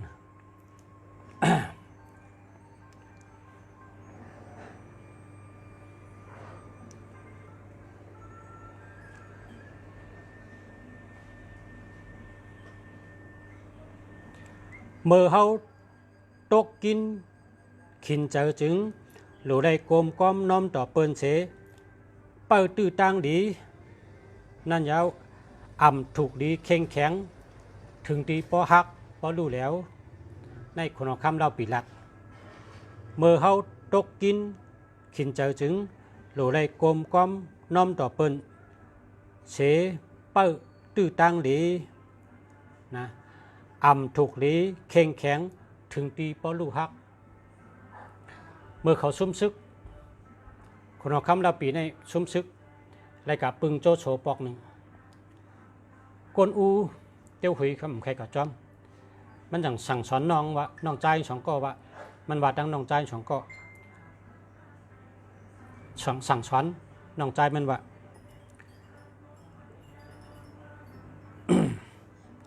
เมื่อเขาตกกินขันเจอเขาหลูได้หมอกลมก้อมยอมน้อมต่อเปิ้นนะเสียได้เปิดตื้อตั้งดีเมื่อเรามีตื้อตั้งดีเขาจังไปหาตั้งมันเจ้าก็ถูกดีแข็ง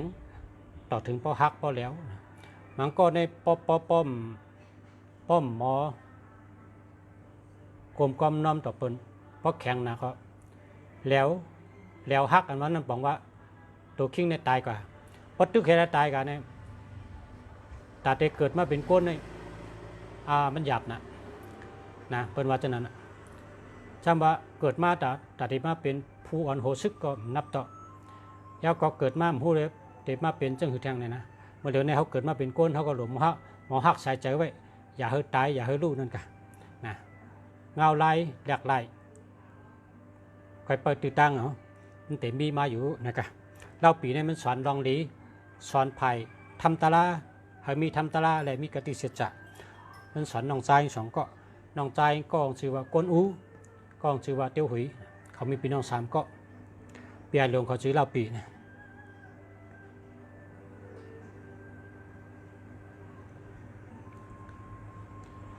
มัดเสือ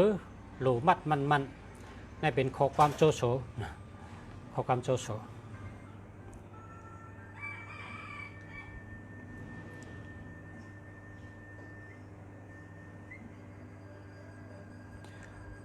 ผู้อุเปิงอันมีทำตาลานั้นตื้นอ่ำแหมลูกแหมเมเผอผู้อุเปิงอันมีทำตาลาเนี่ยตื้นอ่ำแหมลูกแหมเมเผออันนี้เป็นต้านกงรัดต้านกงเนี่ยเป็นนายอำเภอนั่นนะเตโกโจโฉนั่นนะปล่อยผู้เข็นวันเดียวก้อยเป็นเพปากจัดปล่อยผู้เขียนวันเดียวก้อยเป็นเพปากจัดอันไหนคุยแกลัดปล่อยผู้เขียนวันเดียวเป็นเพปากจัดเหมือนเรื่องหนั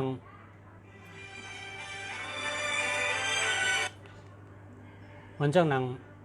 ใต้เขาปล่อยปกเขียวของชั้นที่ปังกุมปังลง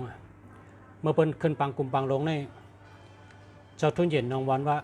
ยื้อไปละมันมีก็เหลียวแก่ติดปล่อยมาเขาในปังกุมมันติดไม้เกาเขาปันตุกข้าเขาเนี่ยเจ้าทุนเย็นเจ้าพันน้องวันในมันยามเป็นซึกอเมริกันมามันหูแรดมันตันกลใกล้หนาเจ้าพันคำพ้องได้มันยุ่มน่ะเปิดห้องว่าปล่อยก้นปล่อยเปิดห้องว่าปล่อยเขียนวันเดียวเป็นเพศปากจัดเป็นเจ้านั้นเพราะเอาเจ้าผ้าทุนเย็นน้องวันว่าในปกครองชั้นเปิดปันเข้าปังกุมก็เป็นมาจากในนั้นกันนะอันนี้ในใต้เราก็เป็นตอนสอน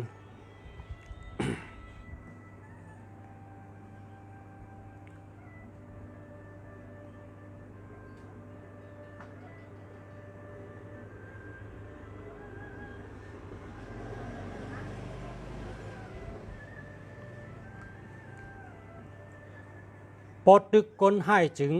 เป็นตับซึกหันจอมตาลาปอดตึกแค่เต็กเตียงเปิ้นก็เป็นตับซึกขุนชงนะปอดตึกก้นให้จึงเพราะเขากัดตึกก้นให้เนี่ยเขาเป็นไผ่ทำตาลาปอดตึกแค่เต็กเตียงเปิ้นช่ำเป็นซึกขุนชงว่ะอันนี้ชื่อว่าขี้จิ๋วว่ะคนดัดแต่ว่าดีนิกจากคนเมืองดีเป้กินคนเมืองเป็นศึกเนี่ยพอเฮ็ดเป้กินคนเมืองนี่จากคนเมืองเนี่ยพิษทนตกอะไรนะ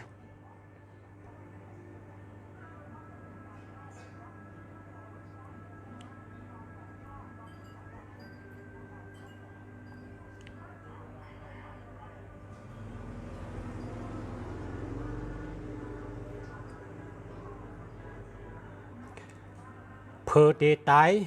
หนังก้นอเมริกาขันต้ายอมต่อเปิ้นละอันนี้เตียวเร็วในรายการส้นตุ่มเฮอก้นอูป่องแจงแรงเจอเมื่อก้นอูญาหลอกแหลนในการตึกซึกที่เกียงจิ๋วเฮแลก้นซึกมันก็มีกึศก้นมันเปิดอาศักมันหลายกอกเลย กวนซึกโจโฉในก็เปว่าเป็นโจโฉในฮู้จักกวนอูหลีใครกวนอูมาเป็นผู้รับใจใครให้กวนอูตายจังปล่อยเตี้ยวเลี้ยวในก็การลาดว่าเฮอกวนอูยอมเตี้ยวเลี้ยวก็มันว่าข้าเนี่ยมีปัญญาแต่ที่เฮอกวนอูหยุ่มข้าได้ดอก็ในจังมีผู้มีปัญญาอยู่จำเจ้าโฉลาดว่าเมื่อกะลาดกาม3ข้อพอเมื่อลาดกาม3ข้อในกวนอูในมันเป็นคนมีทำตาลาหลงมันได้ยอมกำเดียวเลยว่าเหือกาม3ข้อการในเตียวเร็วก็ย้อนให้คนหลงรัดนี่ข้อที่1เจ้าเก่ามีดังพิษย้อนว่าอะไรครับความสั่งคนคำเราปีปีไอลงว่าเตเปิปันเมคนคำปันมีเพในข้อที่1ข้อที่2เราปีก้นอูเตียวหูเนี่ยปอดตายเขาเลยตายวันเดียวกันปอดตายเขาตายวันเดียวกันซ้ำไปว่าเกิดวันเดียวกันก็ปอดตายเขาเลยตายวันเดียวกันอันนี้เป็นความเฉียดจากเขา3พี่น้องอันนี้เพราะว่าก้นอูตายเมื่อไหร่ก้นอูพิษเพราะว่าเล่าปีตายห้ามไปหุกเขาเพราะก้นอูตายเมื่อไหร่ก้นอูก็พิษกติสัจจะอันนี้ข้อที่2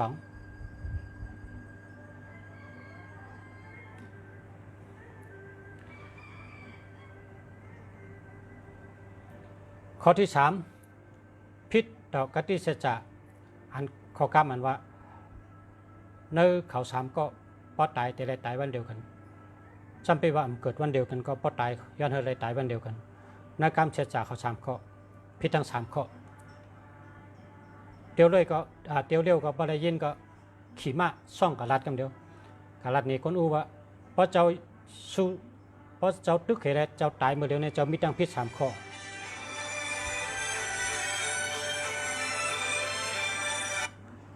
ข้อละลายเนี่ยเตียวเร็วกับรัดเนี่ยมันเพราะฉะนั้นก็คนอู้ก็ขึ้นวนว่าเพราะนั้นก็ข้าก็เตย้อน3ข้อพอหับความย้อนขา3ข้อข้าก็เตกะเป็นยอมต่อโจโฉรัดมาข้อที่1เมื่อไหร่พอยินข่าวเล่าปีมีกาเลยก็ยะคาดิกาจู้กำเดียวข้อที่2เฮอเมเล่าปีเนี่ยหลอดเพข้อที่3คำเป็นเขาคำย่อมต่อโจโฉคาย่อมต่อคนออกคำราชวงศ์ฮั่นชักกรรม3ข้อเนี่ยพอรัดเพราะว่าโจโฉฮับก็ขาดย่อมมันนั่นก็ขี่มากขึ้นกับรัดนี่โจโฉในตัด2ข้อได้โอเคเว้ยเป็นข้าโจโฉเป็นข้าราชวงศ์ฮั่นก็ฮับอะไรอยู่ปันเพตีเมเล่าปีปันมีเพศสังก็ฮับอะไรอยู่แกกับคนหนึ่งว่าพอได้ยินข่าวเล่าปีมีตึกไปตายนะมีตีใดก็ยะ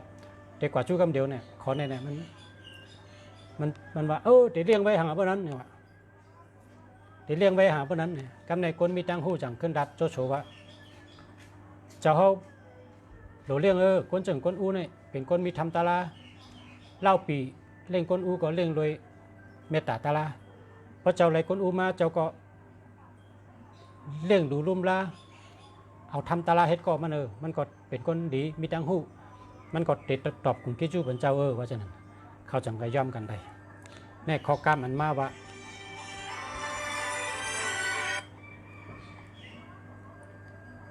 ข้อกรรมมันว่าเผยตาตายหนังก้นมีกาขันตายอมลาอันมันข้อกรรมเขาเนี่ยโลเลต้วย3จุ่มกันตั้งไว้หูที่ป่องป้อมเลต้วยเนี่ยกึ่งกลางยินเนี่ยมันเต็มหัวติเปมันก็เต็มเช่นนั้นครับเพราะว่าข้าหูดีๆเนี่ยเราอ่านด้วยปั๊บ3จุ่มเพราะว่ามีวิดีโอก็ด้วยวิดีโอก็ได้เขาด้วยในYouTubeก็ได้นะ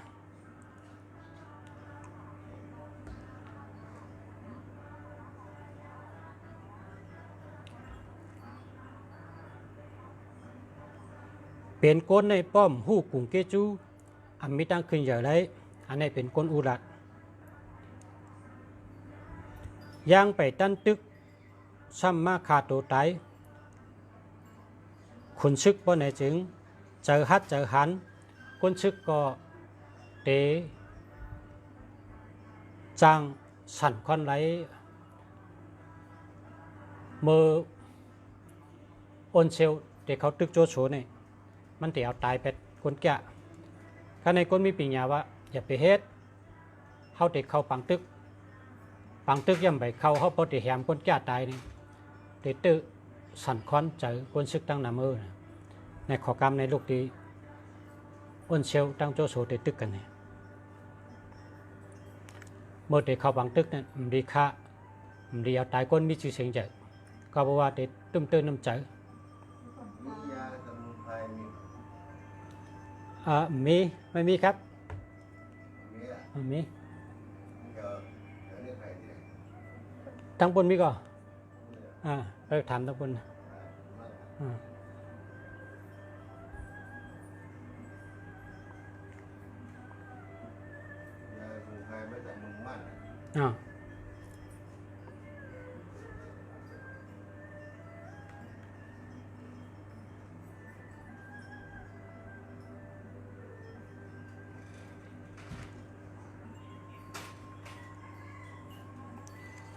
การซึก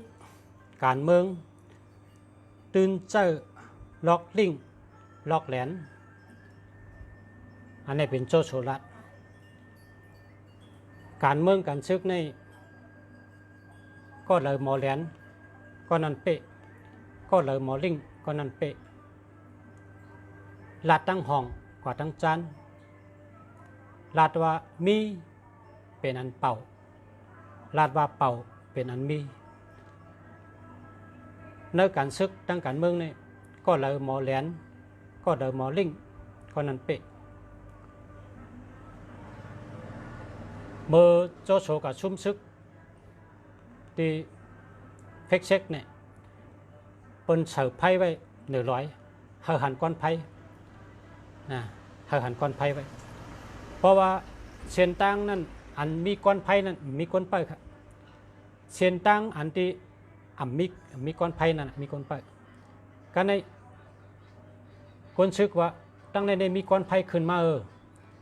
มีคนชึกเป้าโยเนี่ยโจโฉว่าเส้นตั้งอัน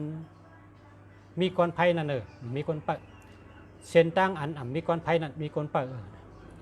นะในการซึกการเมืองเนี่ยก็เลยหมอแหลนก็เลยหมอลิงก็นั่นเป๊ะนี่เป็นสภาวะอันเตมันกัน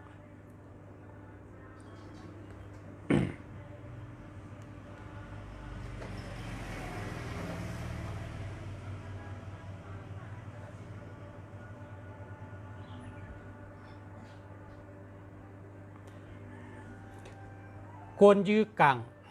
เมื่อเตะปืดกลางนั่นก็เราเลยขึ้นสายกลางเข่งตึงเน่าแห้งปุ่นตาเตะเลยปืดปืนกลางกว่าได้แห้งมันเต็มทนก้นเตะลัดกล้ามก็เมื่อเราเตะลัดก็ลัดแจงแห้งลัดแรงลัดหลังเฮาเปิ้นได้หุบคอมันกุคอกุกำก้นลัดกล้ามขอในชื่อว่าตันดิมเนี่ย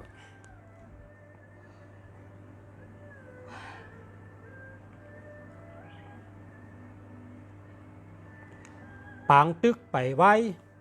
ตื้อตังยังมีแทง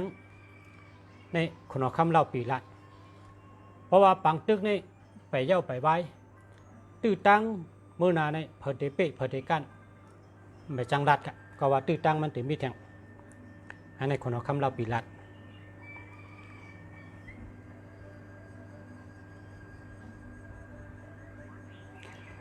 มีปารามี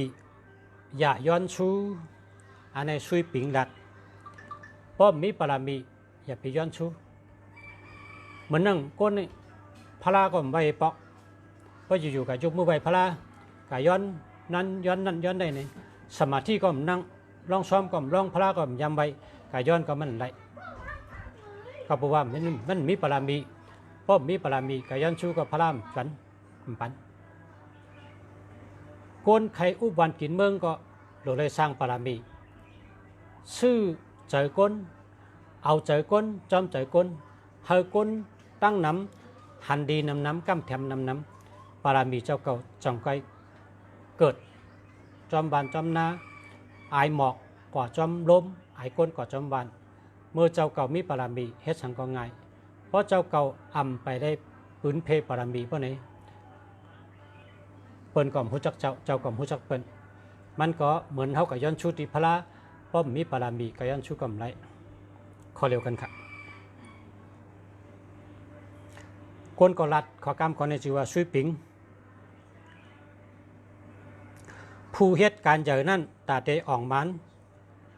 เตเลยไว้ลำลองตีขาวานก้นเมืองพอพาเมเมืองตาขาวานก้นเมืองพอพาเมเมืองเตซุงเลอเสแลเตซุงเลอเสขุนเวียงเขาก่อนผู้เฮ็ดการเจอนั่นตาเตอ่องมันเตได้ไว้ลำลองตีขาวานก้นเมืองพอพาเมเมืองพอพาเมเมืองขาวานก้นเมืองนั่นซุงเลอเสขุนเวียงเขาก่อนอันนี้เล่าปีนะใครว่าได้หลวงหมอหักก้นเมืองหลวงหมอจอยปกป้องบันก้นเมืองให้ก้นเมืองมีหมักเข้าเตาน้ำตั้งกินตั้งย่ำเตรียมทนนะปกป้องกูไปเขามีตั้งขึ้นเยอะการหมักมีการถูกซ้อมการเล่งดูโดซัดการเล่งใส่เจอปิญญาไปอยู่ดีกูสำคัญเปิงนี่เอาลูกอ่อนเฮ็ดอ่อนสร้างปกป้องปันก้นเมืองก่อนนะ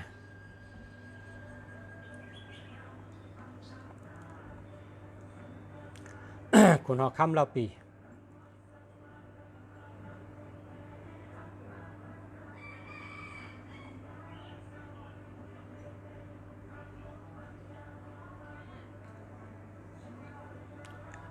ต่างบนกาหล่นนั่นนกจอกตื้นหนำหู้ไรอันนี้ก็คงเป็นหลัดนะ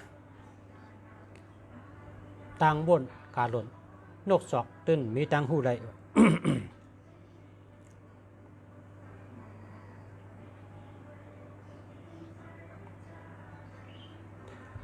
ก้นอ่านเด็กนำเสแลมาปกป้องบ้านเมืองนั่นมันเต็มทนก้นในลิกก็หลายอ่านโดทบก็หลายบี้นำเฮ็ดจ้อมกันกว่าโดทบก็มีลิกก็อ่านนั่นจังไก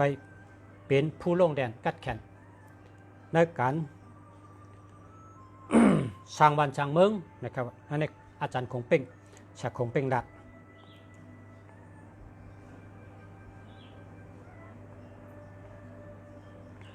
ก็ใจหัดฐานนั่นได้หาเจ้าจอมอันหู้เจออยู่ในธรรมตลาด้วยถึงลูกเมเฮาหลีเฮ็ดจอมความหลัดเคอเฮิงจอมกันและวอดเบาจอมกันอันได้เลือกหลีเย้าอันได้เลือกหลีเย้านั่นเจียวยี่หลัด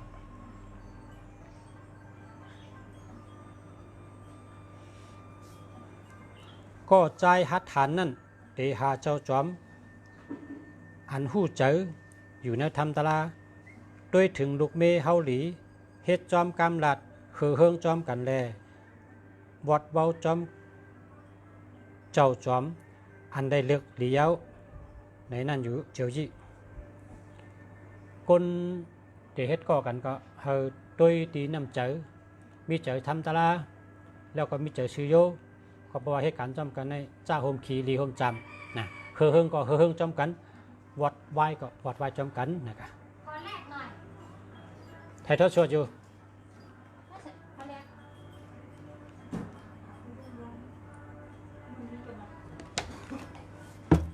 ยังไม่ยังไทยทอดสดอยู่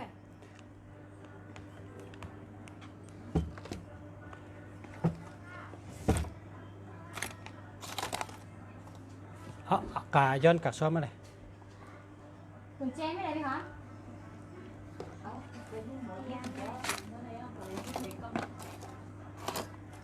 มาละมีกันแหละมีก็ได้ไปหาต้องขายแต่ก็นั่งลูกเต้นเนี่ย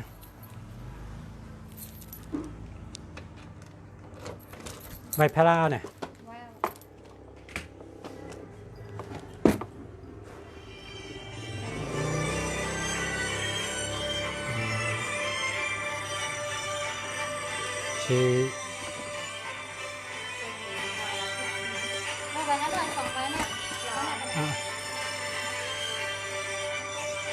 อ่ะ ค่ะ ขอบคุณขอบคุณ ครูฟ้าผ่านหมดแล้วน่ะครูฟ้า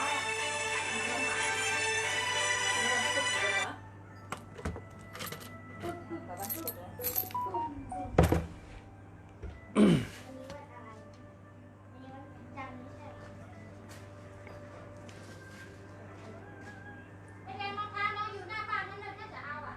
รองเท้าอ่ะอยู่หน้าบ้านนี่นะหน้าบ้านน้องอ่ะ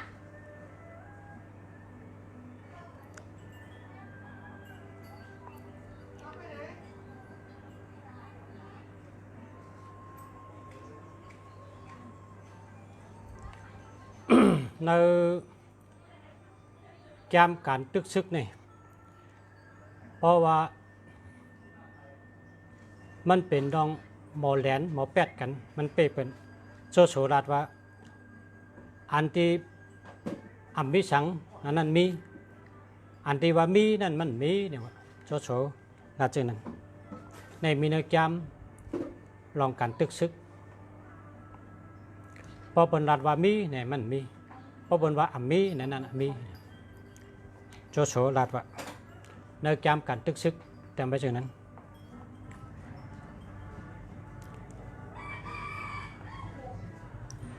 ลองการวานเมืองแต่ได้มาอ่อนตั้งลองการสุนตูโล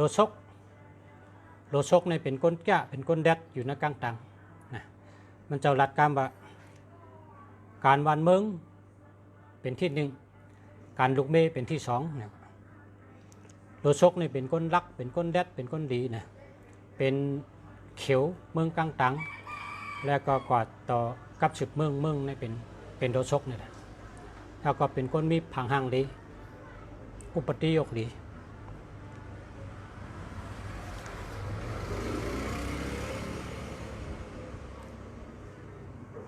โกนกัดแขนเขาใน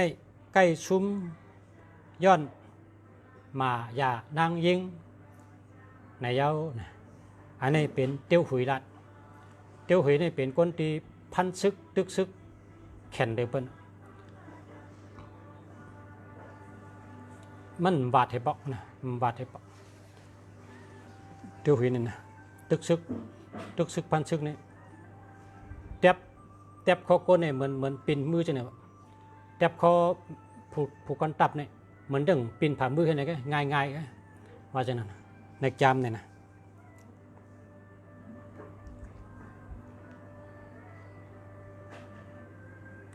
เขาคาเหตุการอ่ำต้อนกึดแปดกลางตั้งเสพปอกการสังกยะปอกคาไรเหตุคำกึดกลางตั้งเนี่ยอันนี้อาจารย์ของเป่ง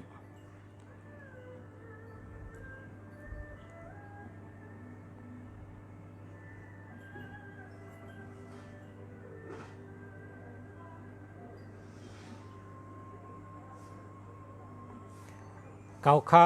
เป็นจอมซึกเกาคาเป็นคนธรรมดาก้อยเกาคาอัมมีสีหูสีตาเกาคาอัมมีสองชบก้อยกาเกาคาโตเตมีปัญญาตั้งหูตอนเดือก้นต่างก็อีกหนึ่งก้อยนะครับอันนี้เป็นโจโฉลัดนะโจโฉลัดโจโฉนี่มันจะลองแหลนลองแปดให้ได้เอาเป้มือมันกัดตึกมาเขียวนะแต่ที่ตึกเป้มาเขียวเนี่ยมันตึกให้ก่อนเป้เลยมันเลยเจอปริเยให้เปิ่นแตกกันเฮียจังไงเป้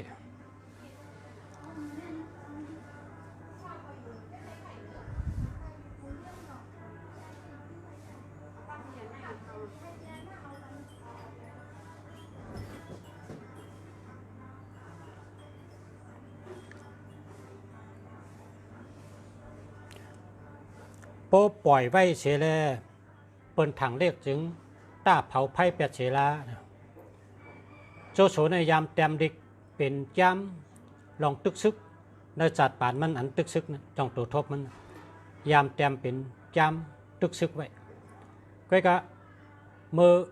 ตะเปมันเนี่ยเจเดมันในรัดว่าขอกรรมจะในมันมีมัดเดี๋ยวมือปานงอกกและกกน้ำหึงก่อนแล้วเนี่ยเมื่อมันได้ยินจังนั้นเนี่ยมันตื่นเจอนะมันก็เอาแก้มอันเตรียมมาตั้ง ตั้งโจตั้งป่าเนี่ยเผาภัยไปทั้งหมดแล้วก็มันก็รัดว่าเผลอถ้าปล่อยไว้นะเผลอถ้าปล่อยไว้เฮาเปิ้นถังเรียกถึงถ้าเผาภัย8ล้านมันเอาเผา8หมดลิกอันเต็มไว้นั่นดีเสลายอันที่มันเฮ็ดตัวทบการตึกซึกมาแต่มันตั้นได้ปืนเพะมันเอาขึ้นก็เปิมเป็นก้นต่อชายใหญ่เลยเอาเผาภัยไปทั้งหมด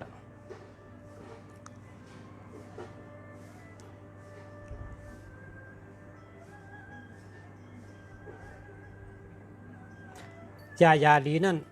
ยาลีนั่นโคมตีซบก้อยกะเปลี่ยนอียาย่อกะหายไรความชื่อนั่นมันอ่ำถูกหูก้อยกะมีพรดีอันนี้ชื่อว่าอองลุยนะกามขอในแมนเตะๆนะกามขอในแมนเตะๆยาลีนั่นโคมตีซบก้อยกะตั้งเปลี่ยนย่อกะหายขอความชื่อนั่นมันถูกหูก็กะมีพรดีความในแมนเตะแมนเตะ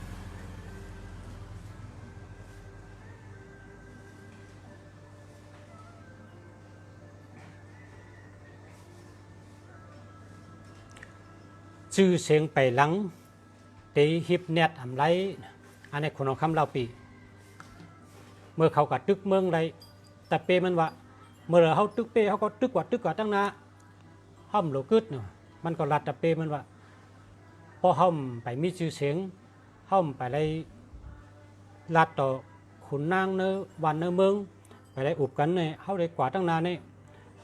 ห้อมไปมีบารมีมันร้ายเนี่ยมันสอนลุงน้องมัน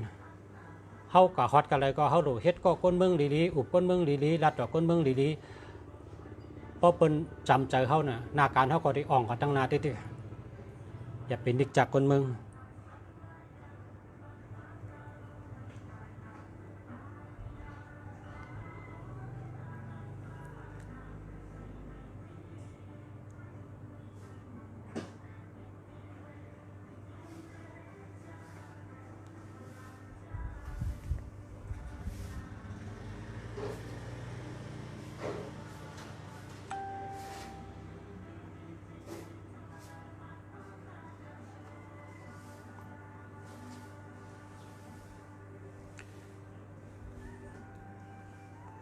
53 ข้อ